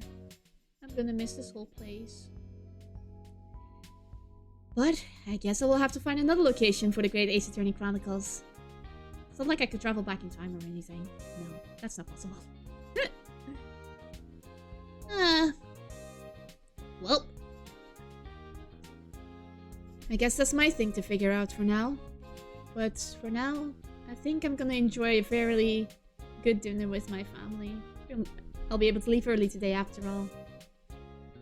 Well, it feels like the end of an era, but thank you very much for watching, everyone. And for the people who's watching on YouTube, the good lawyer shall for the final time in this courtroom say, peace.